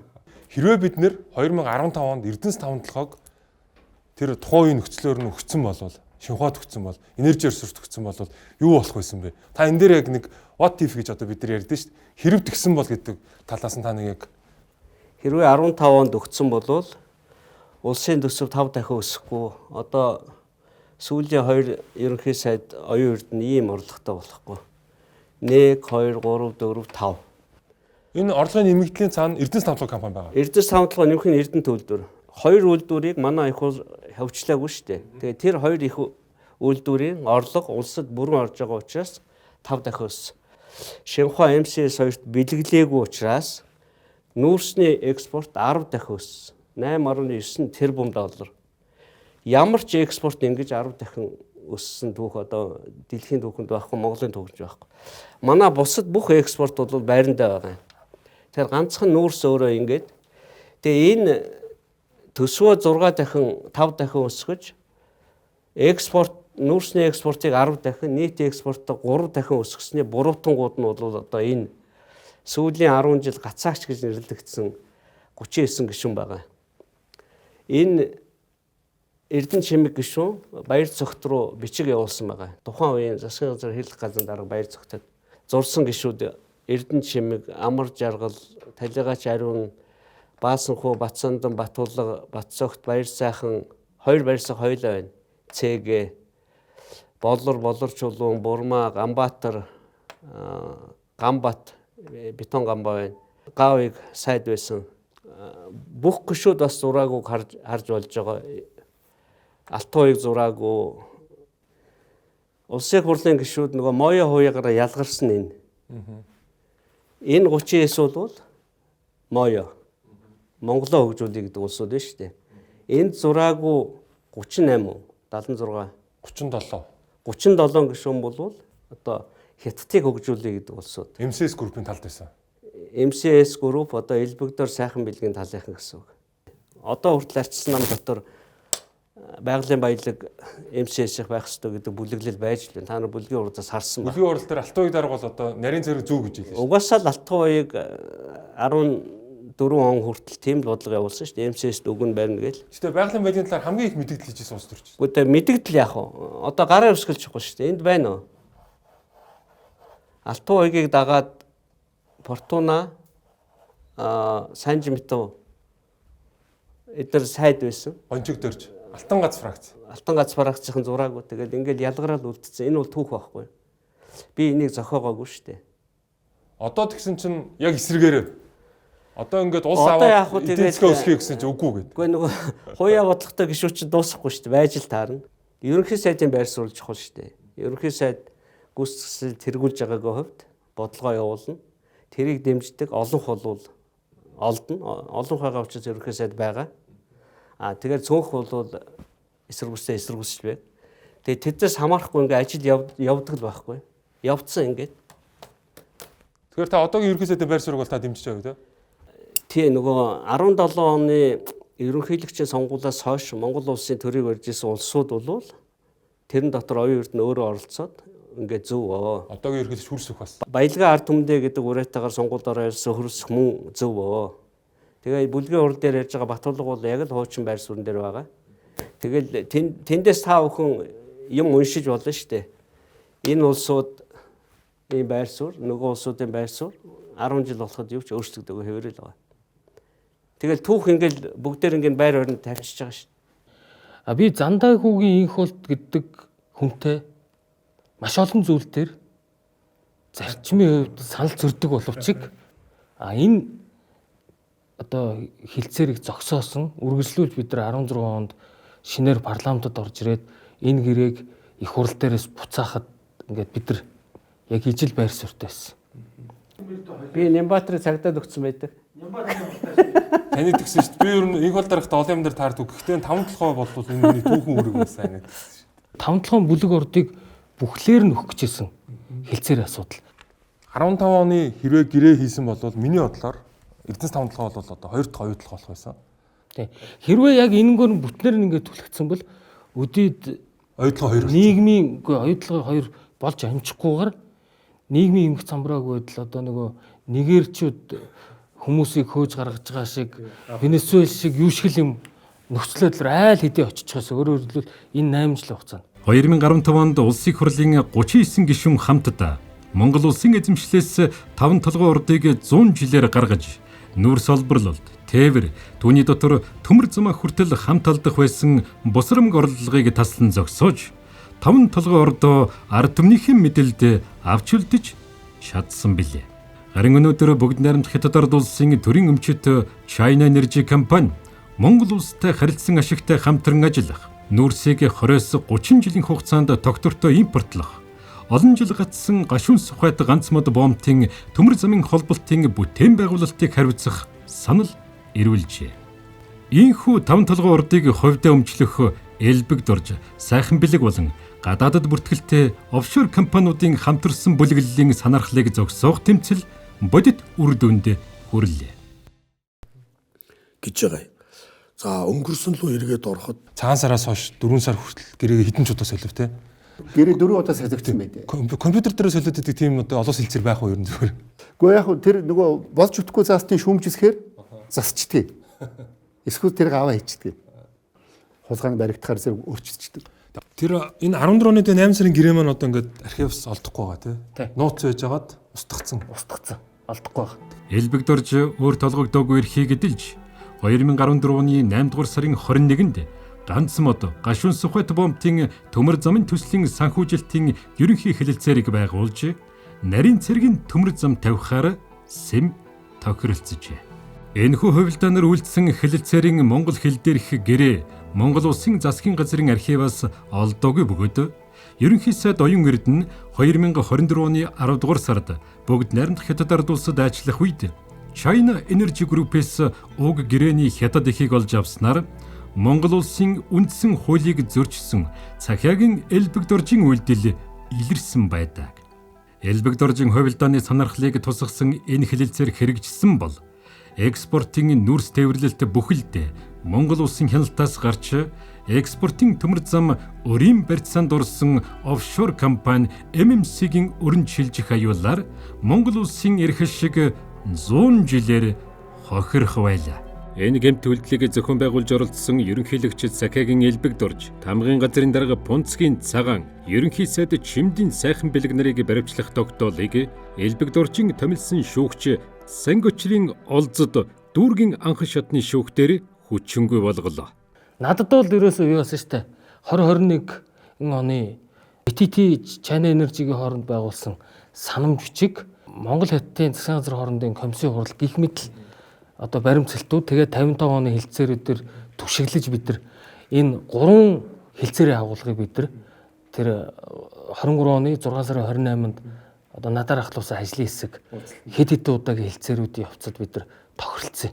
Тэгээд лиценз шилжүүлэхгүй операшн хийн уурхай хөгжүүлэлтээ зардлыг гаргана. Энэ чинь бас нэг нэмэлт юм байгаа шүү дээ. Уурхай хөгжүүлэлтээ зэрэгцээд нүүрс хиймийн үйлдвэрүүдийг барьж байгуулах асуудлууд яригдана. Яг энэ хил холболтын цэг дээр дагнсан ажлын хэсэг байгуулсан. Тэрний үхээр энд харьяат, гайл, хилийн цэрэг хоёр талаасаа оролцоод хилийн ямар шин дэглэмүүд тогтоох вэ. Тэгэхээр энийг бид нар бүгдийн даван туулаад хоёр талаасаа юмнуудаа шийтцсэн. Дээр нь зураг нь бэлэн болсон, тэзүүн бэлэн болсон. Одоо бүтээн байгуулалтыг бид нар энэ чинь айгүй удаан хийгдэх бүтээн байгуулалт. Хэдийгээр ойрхон зайд гүрэн байгууламжууд хийх чиглэлээс энэ хамгийн багадаа 3 жил орчим шаардах юм бүтээн байгуулалтын ажлууд явагдана гэд одоо ингээд би энэ хилцээр ингээд яг намайг ахалцснаас хойш ийм төвшөнд очиж байгаа хувьд л энэ бас хамтарсан засгийн газрын эхний том үр дүнгууд гарч байгаа л гэж би ойлгож байна. За нөгөө талдаа бол энэ томоохон төсөл хэрэгжүүлнэ гэдэг бол амар зүйл бас биш ээ. Олон нийтийг бас зөв мэдээлэлээр хангаж явах нь одоо бас бидний их том үүрэг байхгүй. За хамтарсан засгийн газар байгуулагдсан асуудлыг бол бид зөв талаас нь эрэг талаас нь бас харж дүгнжих хэрэгтэй байна. За ер нь бол одоо бас тэр үед ерөнхий сайд, за эрх баригч намын даргын хувьд, за эрх баригч намын хувьд удаа дараагийн одоо өмнөлхөө ялалтын дараа парламентын дархлаа бол илүү баталгаачихгүй болохгүй гэдэг ийм байр суурийг бол гаргасан. За Монгол улсын засгийн газар өнгөрсөн 30 жилийн хугацаанд одоо анх удаага үндсэн хуулийн нэмэлт өөрчлөлтийн төслийг өргөн барьсан тохиолдол өнгөрсөн 2023 онд болсон. Манай энэ сонгуулийн тогтолцоо үндсэн хуулийнхаа өөрчлөлтийн дагуу аль нэг нам үнэлэхөө олонх болох нөхцөл байхгүй болсон гэсэн. Цаашдаа ер нь хамтарсан засгийн газар байгуулагдах тохиолдол бараг 100-ны 99% нь байна гэж бид бол ойлгож хүлээж авах хэрэгтэй. Одоо 3 талд гарчаад 5 талд гарчаад улс төржөө цуугаад байвал яг л өнгөрсөн нөхцөл байдал хэвээрээ байна. Тэр нь улс орныхаа хөгжлийг урагшлуулъя гэдэг дээр одоо тогтож энэ одоо эвсэл байгуулагдсан. Тий. Ер нь бол хамтарсан засаг байгуулсан учир шалтгааныг та одоо тайлбарлаж штэ. Ер нь энэ богширсан асуудлуудаа шийдье. Ялангуяа улс төрждөг хэд их улс төржилтөөс болоод хэтэрхий их талцлаас болоод шийдэж чаддгүй хэн олонх байх, хэн эрх мэдэлтэй байхаас үл хамааран хойшоо тавьдаг, тийм ээ. Хойшоо тавьдаг олон асуудлын нэг нь бол энэ хил холболтын асуудал байна. Хил холболтон дээр ялгаагүй ингээ хоёр талцчихдаг, тийм. Өргөн цариг биш бол одоо энэ төмөр зам бол холболт хийгдэхгүй юм байна. Их мэтлэн. Тэгэхээр саяны хоёр ерөнхий сайдын уулзалтаас дүгнсэн дүгнэлт бол юу вэ гэхээр за хил холболтын асуудлыг цаатлаасаа одоо China Energy гэдэг компани замаа тавьчихсан юм байна. 7 тэрбум одоо юаны хөрөнгө оруулалт хийгээ замаа тавьчихсан. Наадлаасаа Монгол улс одоо замаа тавьчихсан. Энэ тохиолдолд бол одоо холбоод цаашаа явах хэрэгтэй. Бидний хувьд бол одоо яг энэ манай засгийн газрын хувьд хамгийн үнэтэй зүйл бол энэ эдийн засгийн суурь чинь юу юм бэ? Суурь бол зах зээл, тийм ээ? Зах зээл. Тэр зах зээлийг баталгаажуулах ажлаа ямар ч одоо хохирол амс, хохирол гэдэг нэр хүнд мөн одоо таны хэлдгээр бүлэглэлүүдийн зөрчил мөн энэ ямар ч зөрчил дунд зөрчил бий болсон бид бол энэ суурьаа бол цутгах гэж. Энэ бол одоо манай хамтарсан засгийн газрын гэрээ тийм шүү дээ. Хурдтай хөгжлийн төлөөх зориг. Энэ зориг гэж юу вэ гэхээр золиос гаргаал гэсэн үг байна. Золиос гэдэг нь одоо таны илэрхийлэлээр бол бизнесийн бүлэглэлүүд тийм ээ нам дамжсан одоо хожоо хайгч нар эсвэл бол одоо гадна дотн улсууд руу очиж буруу мэдээлэл тээгчид гэдэг ч юм уу тийм. Бодит байдал яг таны хэлдгээр болж байгаа. Хоёр нам ингээд зэрэгцээ суухаар хоёр талд хараад ингээд хоёр өөрөөр ярих боломж байхгүй болсон. Зүгээр одоо би юу ярих гэдэг нэгээр захаан дээр байгаа хэд хэдэн сайн талуудыг ярьчих. Одоо сая тэр хамтарсан засгийн газрынхан очоод сүүлчийн 50 гаруй удаагийн уулзалтын дараа ер нь бол хилийн бомбуудаа тохирж явах шиг байна тийм ээ. Энэ дээр хэд хэдэн сайн эерэг талууд байгаа юм. Нэгдүгээр за бид нар 5-7 одоо уурхагийн чинь ордын чинь 100 жилээр 100% авах гэжсэнаа татгалзлаа. 51%-аас татгалзлаа. 49%-аас татгалзлаа. Тээвэрлэлдээс нь бас татгалзлаа. Танаа улс тусгаар тогтносон улсын хурлаараа энэ царгийнхаа асуудлыг шийдсэн юм байна. Энийг ч бас хүлээн зөвшөөрлөө гэдэг. Ийм эерэг талууд бол энэ захианд дурддагдсан байна. Тэгэхээр одоо бид нэр яралтаагаар энэ бомбын асуудлыг шийдээд явах ёстой. Энэ бол Монголын талд өгөөчтэй гэж байгаа юм. За өнгөрсөн рүү эргээд ороход Энэ нэлээд том сэдв ингээд айгу түүхтэй те. Төмөр замч болчдөг те. Тэгэл уурхаж сүултээ бүр үнсний аюулгүй хөдөлтөж холбоотой болж таардаг. Тэгэхээр би танаас яг 15 онд та яг юу гацсан юм? Эндээ таг тодорхой хариулж. Олон жилийн дараа ч гэсэн одоо ингээд үнэн юм ингээд үннээрээ тодорч штэ. Тэгэхээр өргөн нарийн цэргийн хувьд дээр нь холбоотой цэг зөрсөнгүй юу? Дээр нь шороо овоосно гэдэг чинь дандаа хар пиар байсан. Энэ хар пиараас босч төмөр зам гацсан шүү. Яг зөв. Худлаа ямиг 1000 давтаад ингээ үнийн юм шиг болгоцсон. Тэгээ тэрэнд нь итгэдэг нэг хэсэг хүн байна. Нөгөө нарийн цагаараар нүүрс зөөхгүй бол ер нь болохгүй бид нар ахгүй гэдээсэн компани маань. За нөгөө л за дээрээс нь заавал Эрдэнэс тавталгааг эзэмшчихийч те. Бид нар одоо гэрээ ин гэдээсэн компани маань ингээд гүй зүгээр бид нар танаа засгийн газартай ажиллая гэдэг. Ингээ харахаар ер нь хятадын талд бол Монголын талтай харилцсан тэгш байдлаар ингээд ажиллах ирмэлцэл байсан юм биш үү гэж би бодод байхгүй. Дунд нь одоо брокер байсан юм уу, зуучлагч байсан юм эсвэл China Energy өнөөдрийг хүртэл Монголын талтай ойлголт цуглаагүй тал нь гацаагч юм шүү гэж би хэлэх гээд байна. Одоо ч би ерөнхий сайд байсан их сайхны хэлмээр байна. Нарийн сэрэг ашигтай гэдээ яриад идэв. Гэвч их хурсаар боцоо бацагдчихсан. 2014 оноос хойш зам тээврийн одоо баг 10 дахь сайд нь ажиллаа хийж байгаа шүү. 10 сайд ажилласан шүү. Энэ 10 сайд түүх яасан юм? Нарийн сэрэг болгочихгүй яасан түүх. Тиймээс болж бүтэхгүй буруу юм байсан юм бол 9 сайд ажилласан биш зам тээвэр. Эдгээр түүх байсан дахиад гацаасан юм уу? Үгүй шүү дээ. Төрийн бодлогоо дэмжиж ажилласан. Одоо харин энэ гацаа гэдэг юм маань арилж байгаа юм байна. Нэгсэндээ бас оюутан сайд ч гэсэн Монгол улсын байр суурийг хамгаалж ажиллаж чадсан байж тээ. Хатуу хамгаалсан. Хатуу хамгаалсан. Өөр арга байхгүй. Оюутан ч байсан. Тэгэхээр хинч байсан. Оюутан сайд харин ерөнхий сайдын хувьд Монгол улсын байр суурийг эрх ашигыг хамгаалж өргөн цэргийн одоо холбоотой цэгийг нарийн сэрэгтэй холбогдох тохироогоо хийж чадсан байна гэж би хэлнэ. Тэгэхээр одоо бид хамтраад юу шийдээ гэсэн юм гэхээр ямар ч байсан хил холболтын төмөр замуудаа урагшаа явуулъя.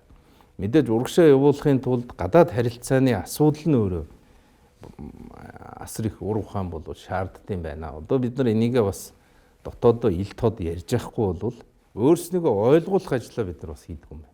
Аль аль нь хөрөнгө оруулалтаа хийгээд ингээ мухардаад байж болохгүй гэд хилцээр хийхээр одоо энэ хилцээр чи сүүлийн 2 сар бол 3-4 удаагийн урталт нь бараг 50 удаа уулзсан гэж. Тэгээ ямар ч үр дүн байгаагүй.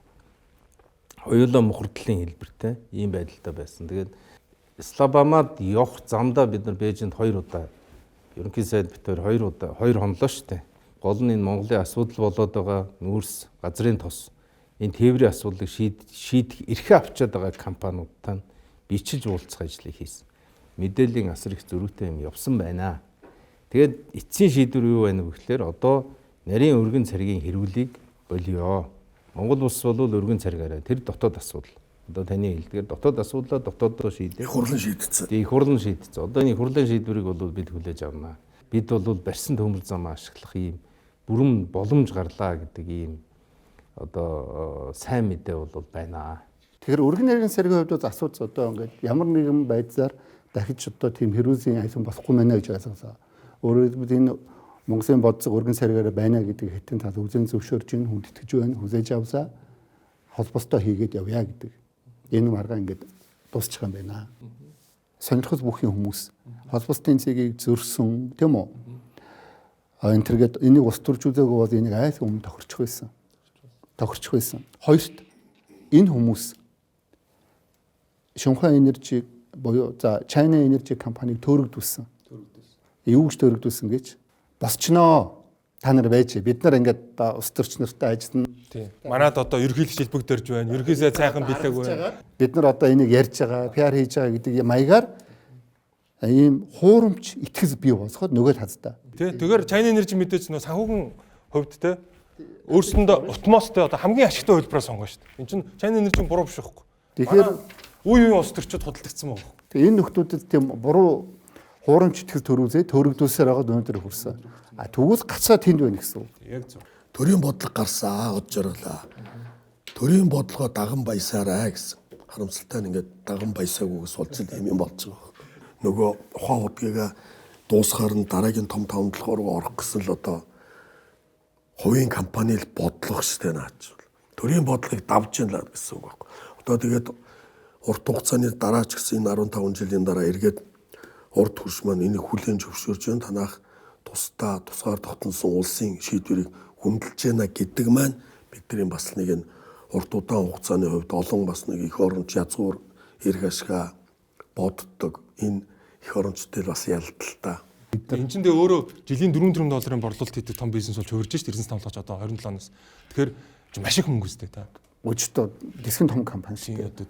Ковид үед бид нар энэ мөнгөрчинс одоо эрдэнэс тавталгач одоо 27 онд одоо энэ China Energy-ийн саналаар бол зөвхөн эрдэнэс тавталгач 50 сая гаргадаг болох нь шүү. Тэгэхээр энэ ч одоо хил үнээр нь отоход 5 тэрбум долларын борлуулалт хийх нь шүү. $100 отох тий.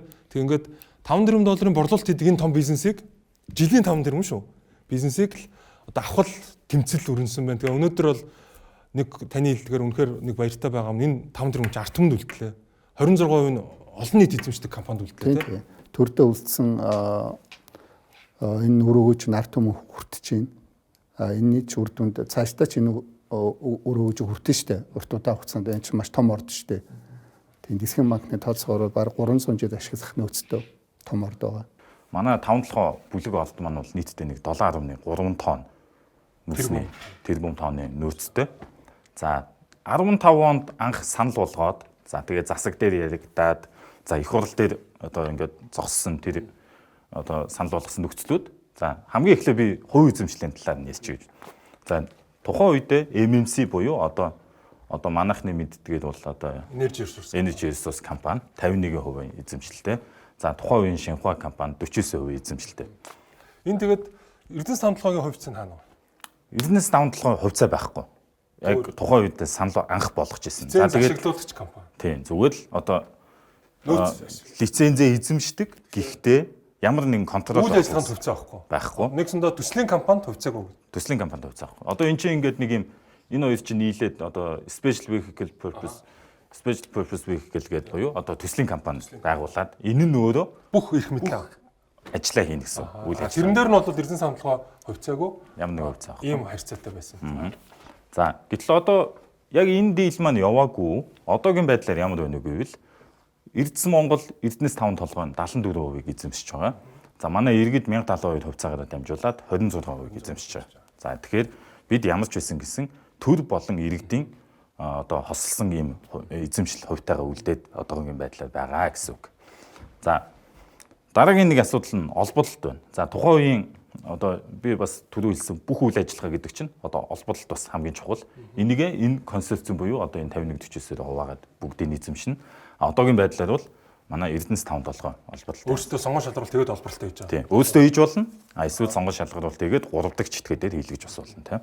Тухайн үеийн бол би зөвхөн мандалцрах нэг юм асууя.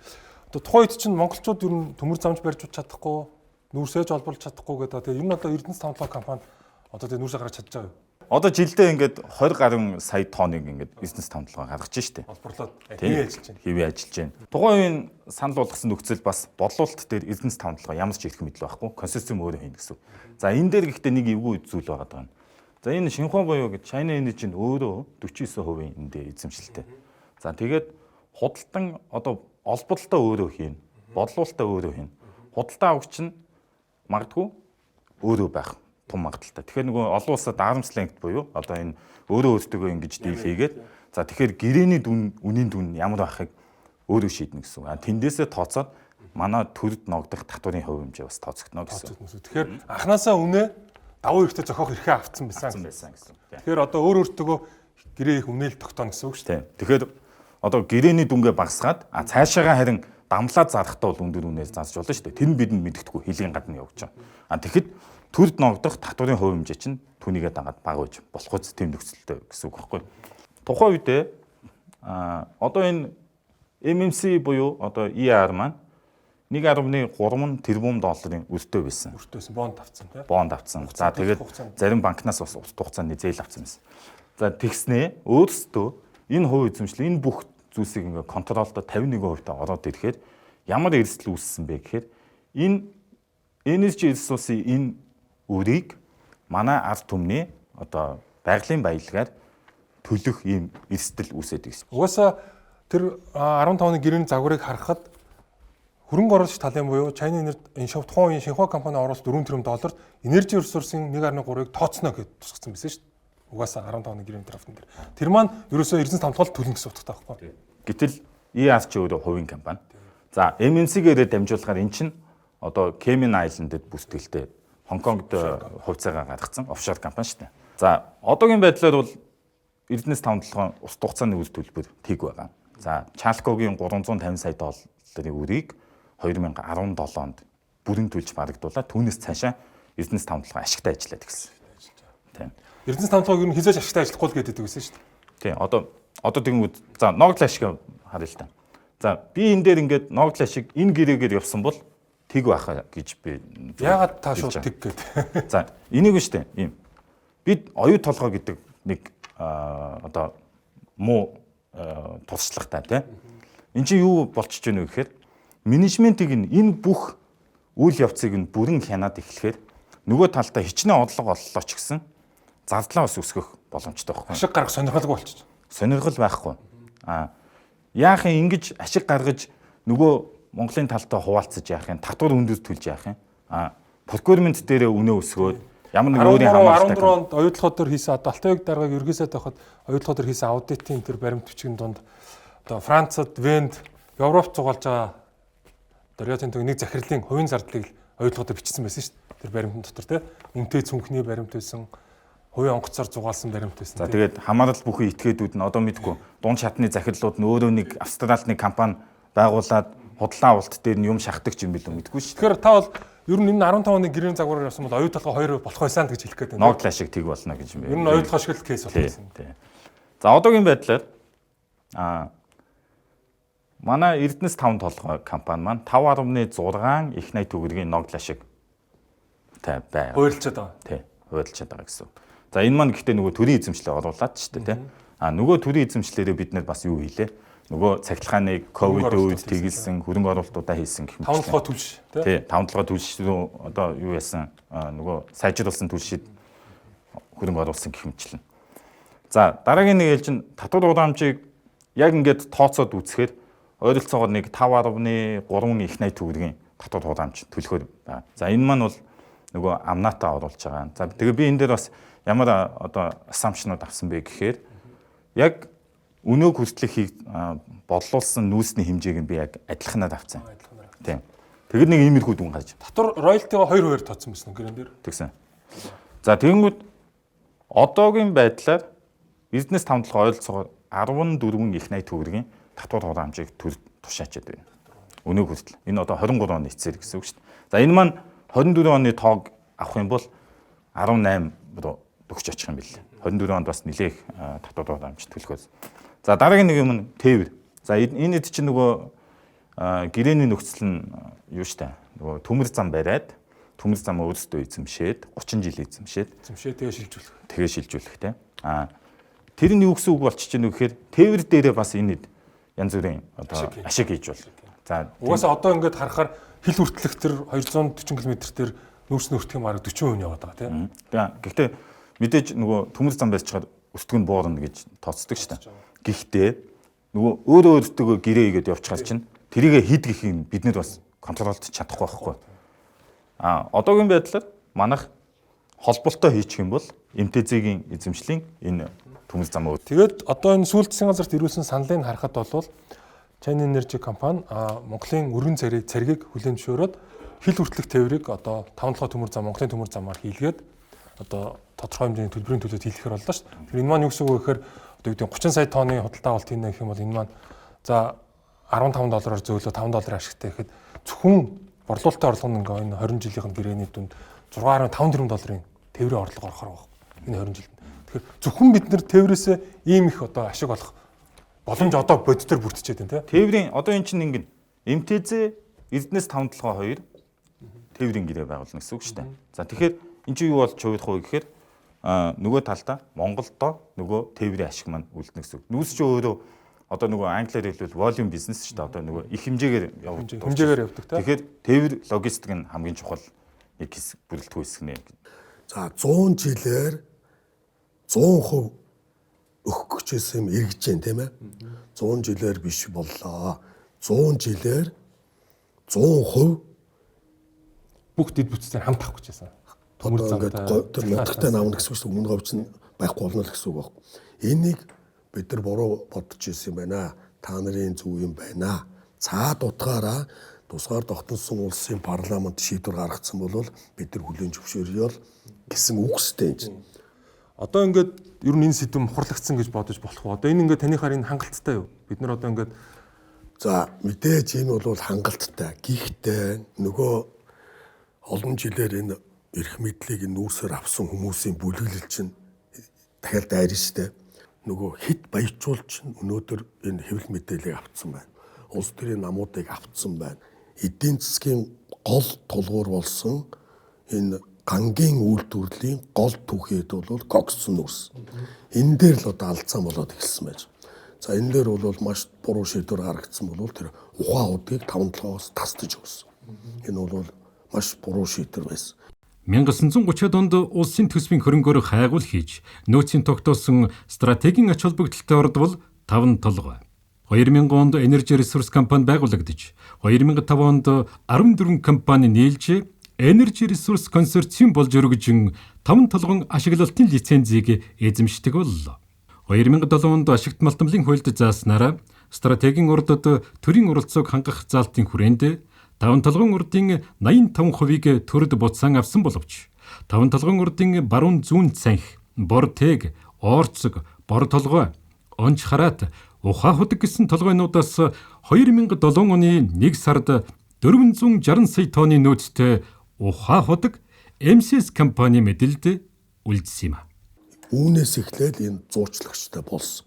Тэр зуучлагч юу гэж нэрэ энэ том 6-аас 7 тэрбум тонны нөөцтэй кокссон нүүрсний ордыг бид нар Монголын улс төрийг шийдвэрийн даргуулад та бүхэнд зуучилж өгч авч өгнө. Энэ 100 жилээр байна. Бидний талд ерөнхий сайд байсан хүн, одоогийн ерөнхийлөгч нар болон бусад сайд нар хамтарч ажиллаж байгаа гэдэг мэдээллийг урд хөршид өгсөний дараагийн үйлдэлүүд л ийм хэлбэрээр илэрч байгаа. 15 оны одоо гэрээний саналыг та хэлж байна те. 15 онд одоо үзэгчид санаж байгаа их хурлын дараа инх бол дараа одоо мэдээлэлгээд зогсоож исэн. За юу ийм фото зураг байна уу? 14 оны 8 сарын Ши Цзиньпиний айлчлалын үеэр элбэгдэр Ши Цзиньпин хоёр зогсоод Google дээр долоотхтой. Одоо энэ China Energy ирсэн захаанаас харахад бол ингээд Energy Resource компани ингээд маш хүнд байдалд орж ийн л та. Одоо энэ улс өөрөө ингээд үр ашигаа шууд хүртэхээр боллоо. Тэгэхээр одоо энэ нэвтрүүлгээсний дараагаас дахиад довтлогоо ширүүсүүлээд эхэлнэ шүү дээ. Одоо энэ Монгол хүн юу ч хийж чаддгүй гэдэг юм бол хавтгаа явсан. Төмөр зам барьж чадахгүй гэсэн. Нүүрс юу үнс олно гэж хавтгаа явсан. Одоо бид нар зам тавьдаг боллоо, барилгаа барьдаг боллоо, төмөр замаа барьдаг боллоо. Цементээ хийдэг болчихлоо. Цементээ хийдэг боллоо гэд ингээд яриул. Тэгэхээр монгол хүн яахлаар юм хийж чаддгүй юм бэ гэдгийн эсрэг бол монголчууд бол бас чаддгаал үзүүлчлээ та. За энэний дараа холбоотой цэг зөрсөн гэдэг бас нэг тийм хар пиар явдаг. Тийм 700 за чи одоо хэлдэ чи өөрөө яг энийг удирдах гэсэн.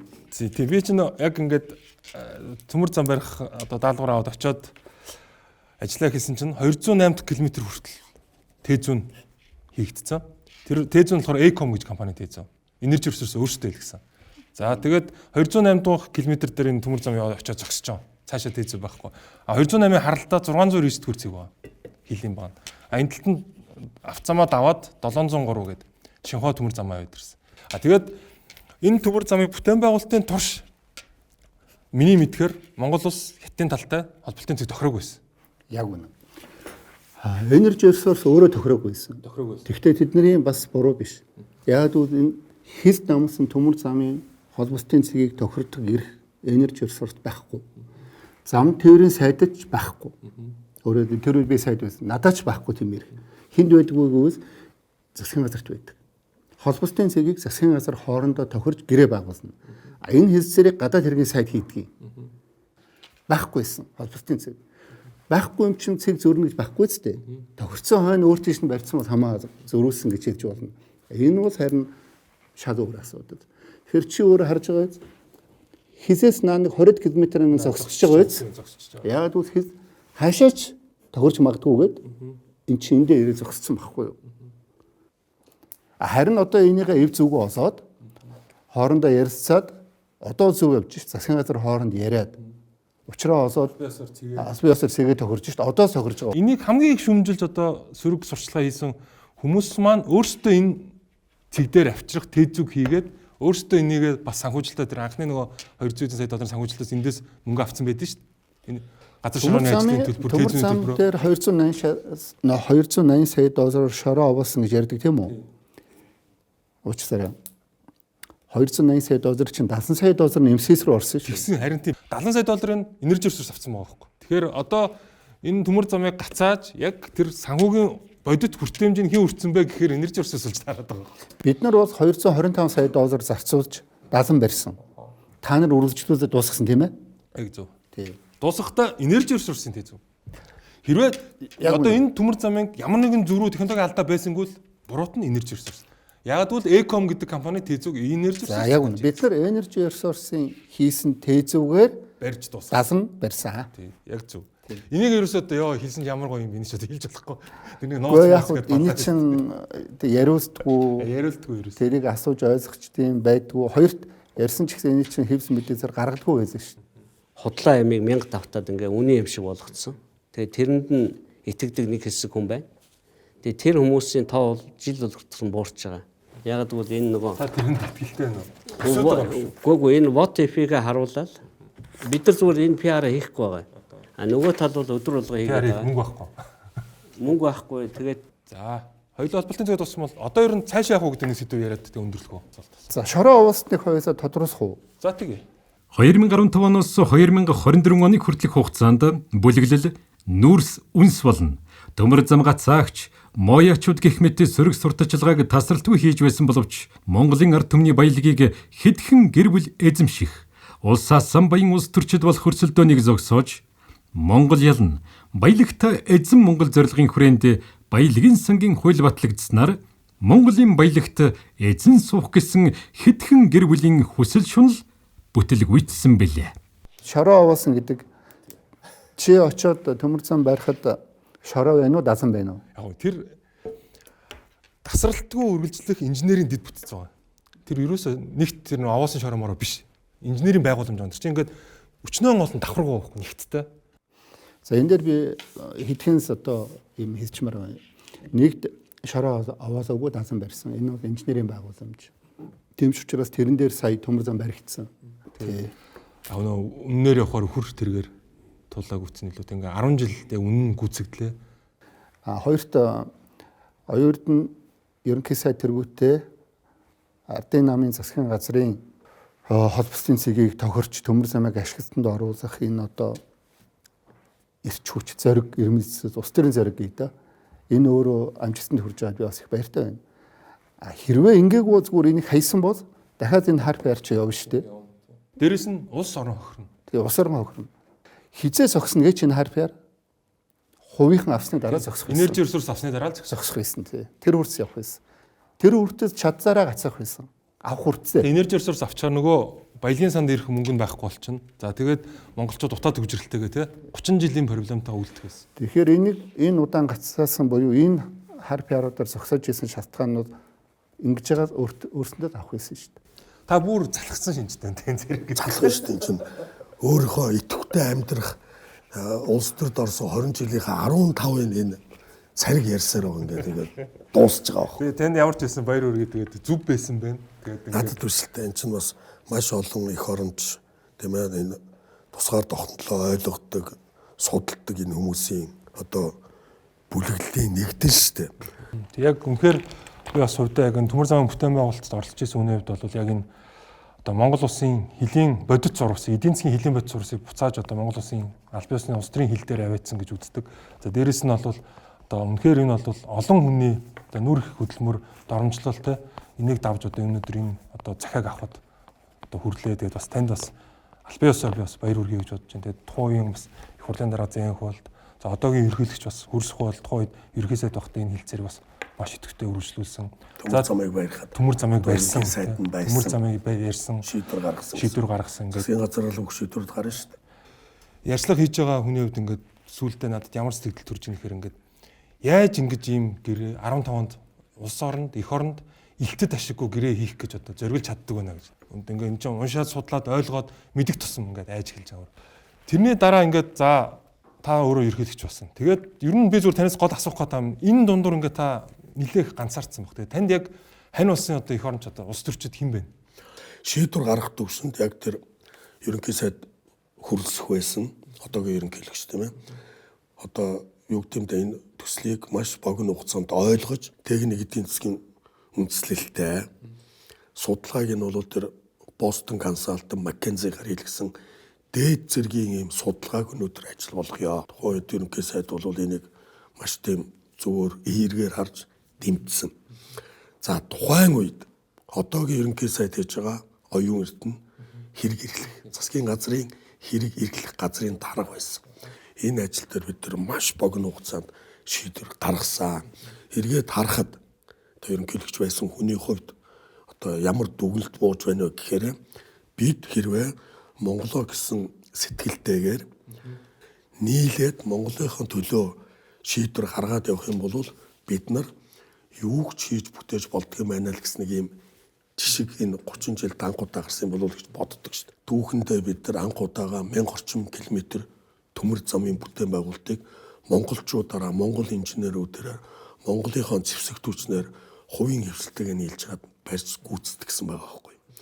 Тэгээ одоо хүртэл миний баярлж явдаг юм бол яг тухайн үеийн засгийн газар хэрэглэх газрын дарга, тухайн үеийн ерөнхий сайд, одоогийн ерөнхийлөгч бид нар яг нэг сэтгэлтэйгээр энэ Монгол улсад хэрэгтэй байна гэдгийг богино хугацаанд хийж гүйцэтгэсэн. 2017 оны 10 дугаар сарын 4-ний өдөр Монгол улсын 30 дахь ерөнхий сайдаар Ухнагийн хөрөлсөх томилогдлоо. Ерөнхий сайд хөрөлсөхийн тэргүүлсэн засгийн газар оюу толгойн Дубайн гэрээг цуцлах, 5 толгой, Эрдэнэ түйлдвэр, салхитын мөнгөний урдыг төрийн мэдэлд эргүүлэн авч, шинэ нисэх онгоцны буудал, газрын тос боловсруулах үйлдвэр, төв цэвэрлэх байгууламжийн бүтээн байгуулалтыг эхлүүлэх, 5 толгой гашуун сухад, 5 толгой зүүн баян чиглэлийн төмөр замын бүтээн байгуулалтыг хэрэгжүүлэхэд гол анхаарлаа хандуулж, экспортыг нэмэгдүүлж, эдийн засгаа тэлэх бодлогыг бодитоор эрчимжүүлсэн билээ.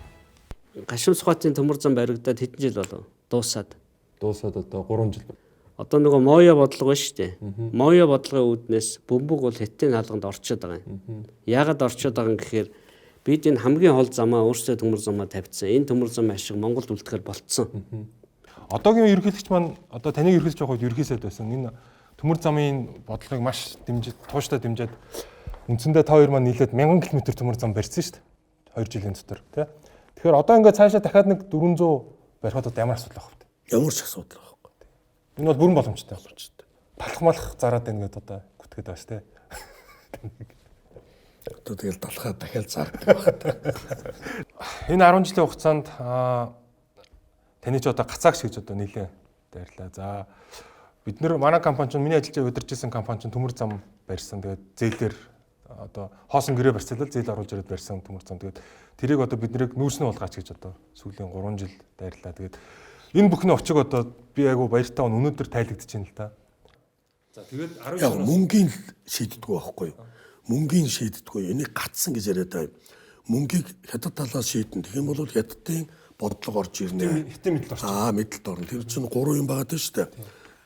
Төмөр замын аавна, тээвэрлтийн аавна, уурхагийн аавна. Бид нар өөрсдөө санхүүжилтийн шийдээд өөрсдөө барихаар тэр өмчлөл болон тэр уурхай чинь Монголын талд л үлдчихэж байгаа үсттэй одоо.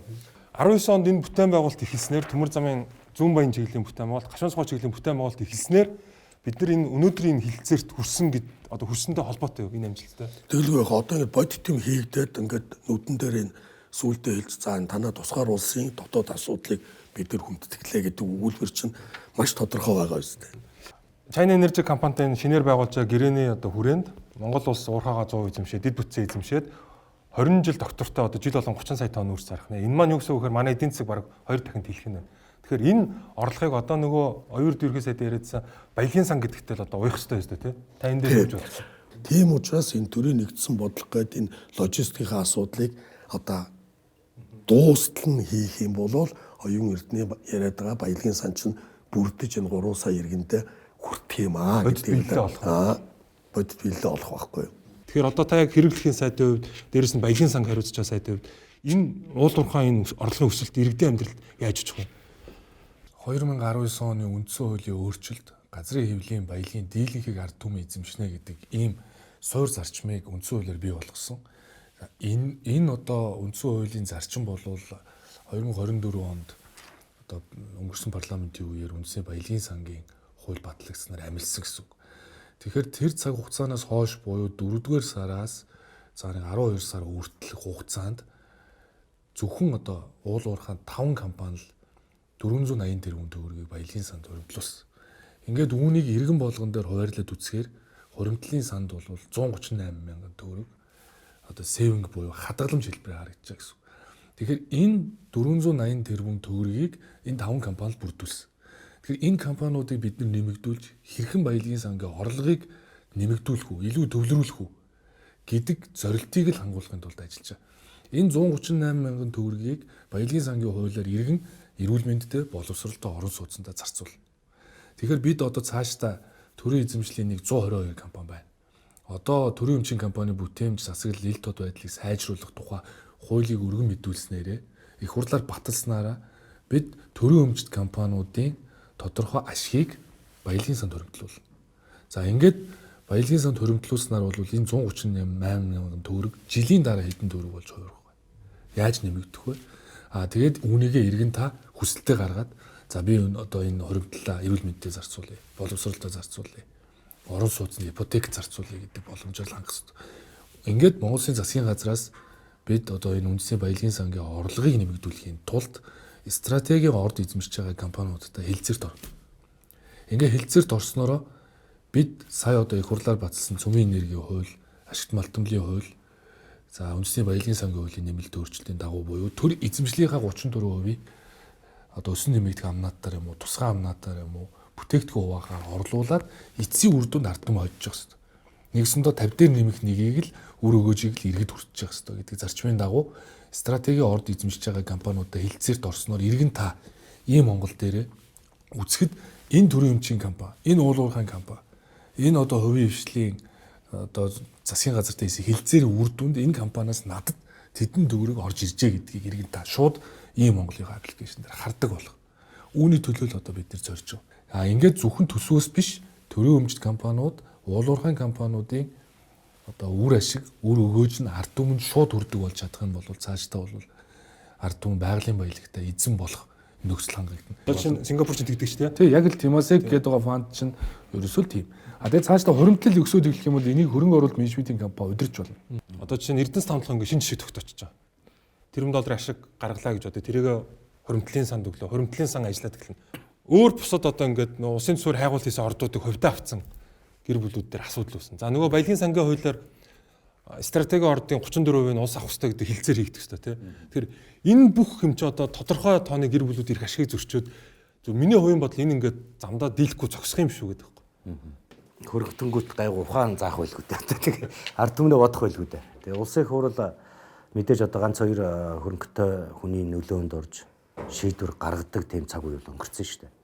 Одоо 126 гишүүн байгаагийн маш том давуу тал. Нэгдүгээрт одоо ямар нэгэн байдлаар лоббины шин чанартай шийдвэр гаргах боломжгүй болсон. Тэгэхээр энэ дээр бол яг хөрөнгөтэй хүмүүстэй би ч одоо нэг хайхтар хин ямар хөрөнгөтэй нэг сайн мэдэхгүй. Тэр томчууд янз янзаар нөлөөлдөг гэдгийг бол тал талаас сонсч ирсэн. Гэхдээ энэ 126-тай парламентод бол хараахан тэгж олуулж чадахгүй гэдгийг бол бас одоо тал талаас бодолцох хэрэгтэй. Зарчмын хувьд бол энэ баялагын сангийн тухай хууль бол одоо зөв. Маш зөв. Одоо дахиад багцлаад асуугаа та энэ China Energy компаниас засгийн газарт ирүүлсэн энэ одоо албан саналд та сэтгэл хангалуун байна уу? Хангалуун. Маш хангалуун. Та энийг амжилт гэж үзэж байна. Амжилт гэж үзэж байгаа. Таны бодлоор дараагийн алхам одоо хөндлөн төмөр замыгаа бид нар дуусгах ёстой. Энэ хөндлөн төмөр зам Оросын холбооны нутгаар дамжаад Владивостогийн бомбонд очих ёстой. 2019 онд 25 жилээр Монголын бараа бүтээгдэхүүн Оросын холбооны нутгийн газар нутгаар явхад, төмөр замаар явхад, бомбод очиход өрсөлдөхүйц хэмжээний тарифын хөнгөлтийг өгнө гэдэг гэрэг хийсэн байхгүй юу? Яг энэ удаагийн уулзалтан дээр бол личийн ерөнхий сайд бол тэгж байна л. Эхний холболт явна, шийдвэр гарлаа. Одоо дараагийн асуудлууд ингээд шийдэгдээд явах нэ. Ингээд ингээд багцуулгаж одоо өөрийнхөө талын байр суурь болгож илэрхийлснээр их давуу талтай.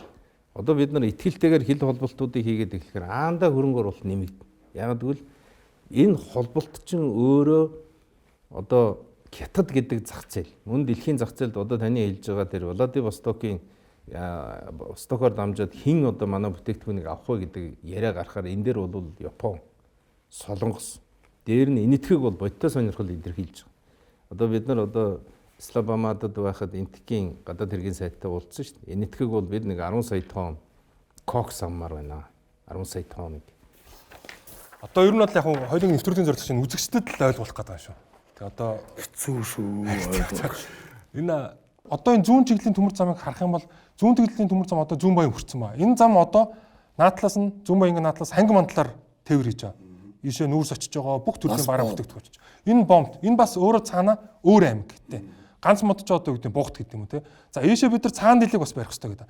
Цагаан дийл маань өөрөө алшаа аймаг. Бас том үйлдвэрлэгч. За ингээд бид нар одоо яах ёстой гэхээр зүүн баянга баруун урт буюу хөөт хүртэл явуулах ёстой. Хөвтэй төмөр зам. Ингэснээр бид нар бичигт рүү гарна. Бичиг чинь бас өөр аж ахуй гэж. Энэ бичигтэй чинь бас өөр аж ахуй. Яг нөгөө гангийн үйлдвэрийн Бээжингийн дээдлэлт чинь нөгөө гангийн үйлдвэрүүдийн гол түн байгаа. Тэгэхээр бид нар ингээд дөрвөн бомбт өмнө зохиох замын үд орж ирнэ. Тийм, замын үд орж ирээд ингээд үндсэндээ 5 бомбт өмнө зохиох эрхтэй болно гэдэг маань бид нар гашуун сухад ганц модны бомбтон дээр хил өмнөө тогтоох эдийн засгийн хөшүүрэгтэй бизнесийн хилцээр их даваад чанартай л болж байгаа гэсэн үг байхгүй. Тэр утгаараа энэ хөвтэй тэглэгийн төмөр зам маань Монгол улсын түүхий эдийн үнийг үнэтэй байлгах гол одоо 15 жилийн өмнө би бас яг л ингэж ярьжсэн. Үнэхээр дид үтсээ болгоцсон айл руу зүгээр ингээл хүмүүс зүтгэн. Аль нэг бүлэглэлд, аль нэг олигархт үйлчилдэггүй нээлттэй байдаг тэр бизнесийн орчныг л хэдүүлээ хийчих гэж. Энийг бол маш богино хугацаанд л хийх хэрэгтэй. Ингэж чадах юм бол мөрөөдөл яриад байгаа юм биш. Тэр нэг хүнд оногддог дотоодын нийт бүтээгдэхүүнийг $10,000 болгоно гэдэг чинь нэг монгол хүний цалин $1,000 руу очиж байгаа үгийг л бид нар илэрхийлээд байгаа шүү дээ дараа. Тэгэхээр энэ лүү бол ямар ч үн цэнээр хамаагүй бид нар очих хэрэгтэй. Төмөр замын дэд бүтцийг хөгжүүлээд байгаа одоо эцсийн зорилго нь хил үнийг л тогтоох гэдэг буюу улсдаа нэмж нэмэн үртэг. Одоо жишээ нь гашуун сухад дээр жишээ авахад нүүрс нүүн $70 гэж бодоход дахиад өшөө $50 тээврийн зардал буюу нийт тэр нүүрсний чүмний 50%-ийг нь тээврийн зардал эзлээд байгаа маа. Энийг л Монголд үлдээ. Дээрээс нь энэ дээр л монголчууд өөрсдөө шийдвэр гаргадаг баяа л гэдэг тэмцэл байгаа нэг талаас. Бомб нээгдэх тусам тэр хоёр эрдэнэ яриад байгаа бомбын одоо бодлого гэдэг байгаа чинь бол бидний одоо сэргэлтгээ яриад нээгдэх тусам манай өрсөлдөх чадвар сайжирна. Манай өрсөлдөх чадвар сайжирна. Тэгээд хөндлөн төмөр зам чинь бид нар ингэ барьчих юм бол манай газар нутгаар одоо манай тээвэр дээр манай газар нутаг дээр нөгөө нэмэн үртгчин шингээд аль болох Монголын газар нутгаар тээвэр яваад байна гэдэг чинь тэр бомбуудад хаана үнэтэй нь бид нар тэрийг аваач зарнаа л гэсэн. Маш энгийн маш энгийн юм байна шүү дээ. Энэ бол одоо яг ер нь бол боловсруулахгүй ингээд ийм хөвтэй төмөр зам барихгүй зөвхөн урагшаа ингээд ганц төмөр зам байлгах сонирхол юутай холбоотой вэ гэхээр нэгт хит хамаарлыг албаар үүсгэж байгаа. Хит хамаарлын дунд хяналтгүй баланс бүртгэгдэхгүй авилгалын мөнгө авнаа л гэсэн. Тэгэхээр ийм энгийн логикийг л одоо хүмүүс яаж ойлгох вэ? Одоо тэгээд ойлгох нэг нь ойлгоно. За Өрчлөн байдлаар бид нар намуудынхаа 3 намын бүлэг дээр бол танилцуулсан зүйлэлтээр тэгээд бүгдээрээ дэмжихээ бол илэрхийлсэн албан ёсоор. Тэгээд бүгд ойлгож байгаа. Өөр гарцуул байхгүй. Тэгээд хилцээрийн хувьд бол энэ бол засгийн газар хоорондын хилцээр болоод явах болоо гэж бодож байгаа. Тэгээд нөхцлүүдээ бол тусгай юм. Эхтэн талаас бол маш их одоо боломжтой нөхцөлийг бол тавьсан байна гэж ойлгож байгаа. Өөрөөр хэлэх юм бол алдагдсан боломж эдгээр бол бид нар тооцохгүй. Тэгтээ ямар ч ясаа ингээд өргөтгөөд үргэлжлүүлээд тэгээд нүрс аваад ингээд явъя гэсэн байдлаар явж байгаа. Энэ бол өөрөө бидний хувьд бол маш сайн. Мэдээж техникийн төвшөнд бол хилцээр хийхэд бол тохиолдол зүйлүүд зөндөл их байдаг гэдэг. Гэхдээ том агуулгаараа бол Монгол улс цаашаага хөгжих үгүй гэдэг бол зөвхөн энэ 4 жилийн хугацаа биш юм аа. 10 жил, 20 жил, 30 жилийн хугацаанд Монгол улс хөгжилтэй орн байж чадах уу? Монгол залуучууд нь их орондоо амьдарч чадах уу? Мөн үү? Энэ бүх одоо шийдэл нь бол бүр тов тодорхой хэлэхэд одоо энэ холбоосон дээр л байна. Дэд үтсийн энэ холбоос ингээд хийгдсэн тохиолдолд бол манай өрсөлдөх чадвар бол сайжирна.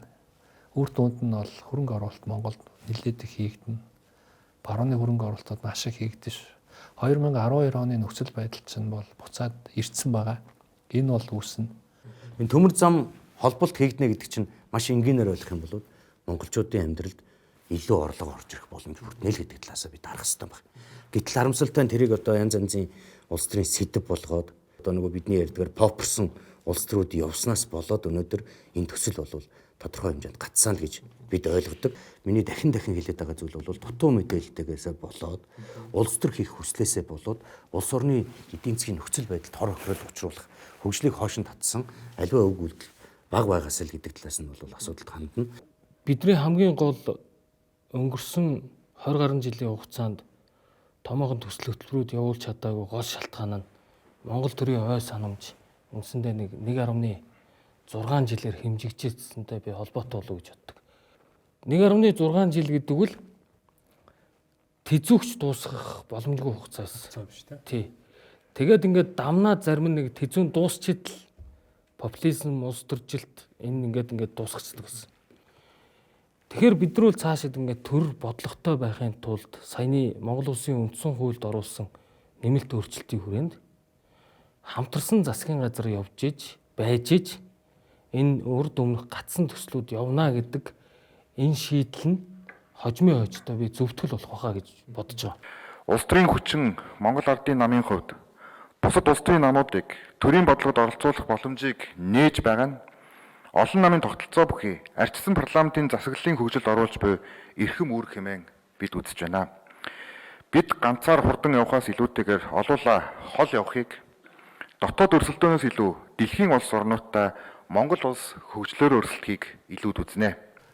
Өнгөрсөн хугацаанд ямар ч байсан энэ 3 нам ярьж байгаад парламентын 3 нам нь засаглалаа бид нар ингээд доктортой болгоё, хамтарсан байя. Нэг нам нь ялаад үр дүн гаргадаг юм байна. Биендээ дэгээ тавиад байдаг юм байна гэдгийг ойлгоод маш том алхацсан. Арчилсан ус энэ бүс нутагта эрхчлөөтэй ус, хууль засагладаг ус тийм үү? Энд чинь нөө хөрөнгө оруулалтын хамгийн том давуу тал. Одоо дараагийн юм юу байна гэхээр эдийн засгийн реформ баггүй. Тэгвэл эдийн засгийн реформ нь юу юм бэ гэхээр яг бодтой, прагматик, хүүтэн тооцоон дээр суурилсан бодтой томоохон төслүүдийг дэд үтсийн төслүүдээр санхүүжүүлэх, гаднаас хөрөнгө оруулалтаа татаж ирэх, яг бодтойгоор нэг хүний бодит орлогыг өсгөх мөн. Энэ ажил чинь бол яг одоо бидний хувьд түлэгдэж байгаа. Ийм зорилгоор хамтарсан засгийн газар бол байгуулагдсан. Ийм ч болохоор та нараас харж байгаа те эрчим хүчний реформ гэдээ бид нар хийгээ явж байна. 34 жил хийгдэг юм шүү дээ. Үр дүн гараад явж байна.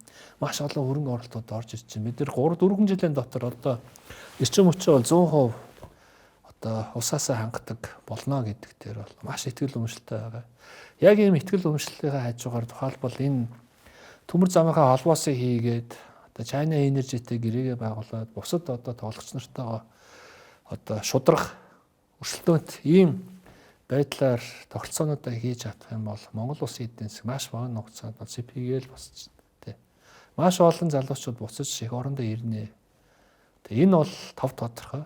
Тэгээ энэний төлөө бол бид нар хамтраад явж байгаа. Үр дүн гарч байгаа.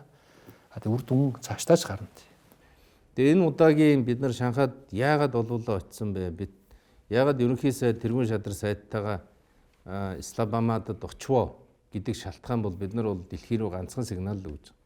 Монголчууд одоо өөрийнхөө эдийн засгийг босгохын тулд хуваагдахгүй шүү. Бид бол хөгжлийн төлөө зориг гаргаж байгаа, золиос гаргаж байгаа. Бид бол итгэлтэй байх, тэр хууль эрх зүй, тэр эрх зүй төрийн төлөө алхаж байгаа шүү гэдгийг бол их том руу илэрхийлж байна. Монгол улсын урт хугацааны хөгжлийн алсын хараах 20-50 бодлого, дунд хугацааны шин сэргэлтийн бодлого, зорилттой хөтөлбөр Монгол улсыг 2021-ээс 2025 онд хөгжүүлэх 5 жилийн үндсэн чиглэлд нийцүүлэн хэрэгжүүлэх, Монгол улсын засгийн газрын 2024-ээс 2028 оны үйл ажиллагааны хөтөлбөр тогтоолд тусгагдсан гашуун сухайт ганц мод, ханги мандал, шивэг хүрэн сэхэ хэлийн бомтуудын хил дамнсан холболтын төмөр зам, ачаа тээврийн шилжүүлэн очих терминалыг барьж, нийт экспортын хэмжээг нэмэгдүүлэх, экспортын орлогыг 2 дахин, төмөр замаар нүрс экспортлох хүчин чадлыг 3 дахин нэмэгдүүлэх шийдвэрийг улсын хурлын намрын ээлжит чуулганаар хэлэлцсэн баталлаа.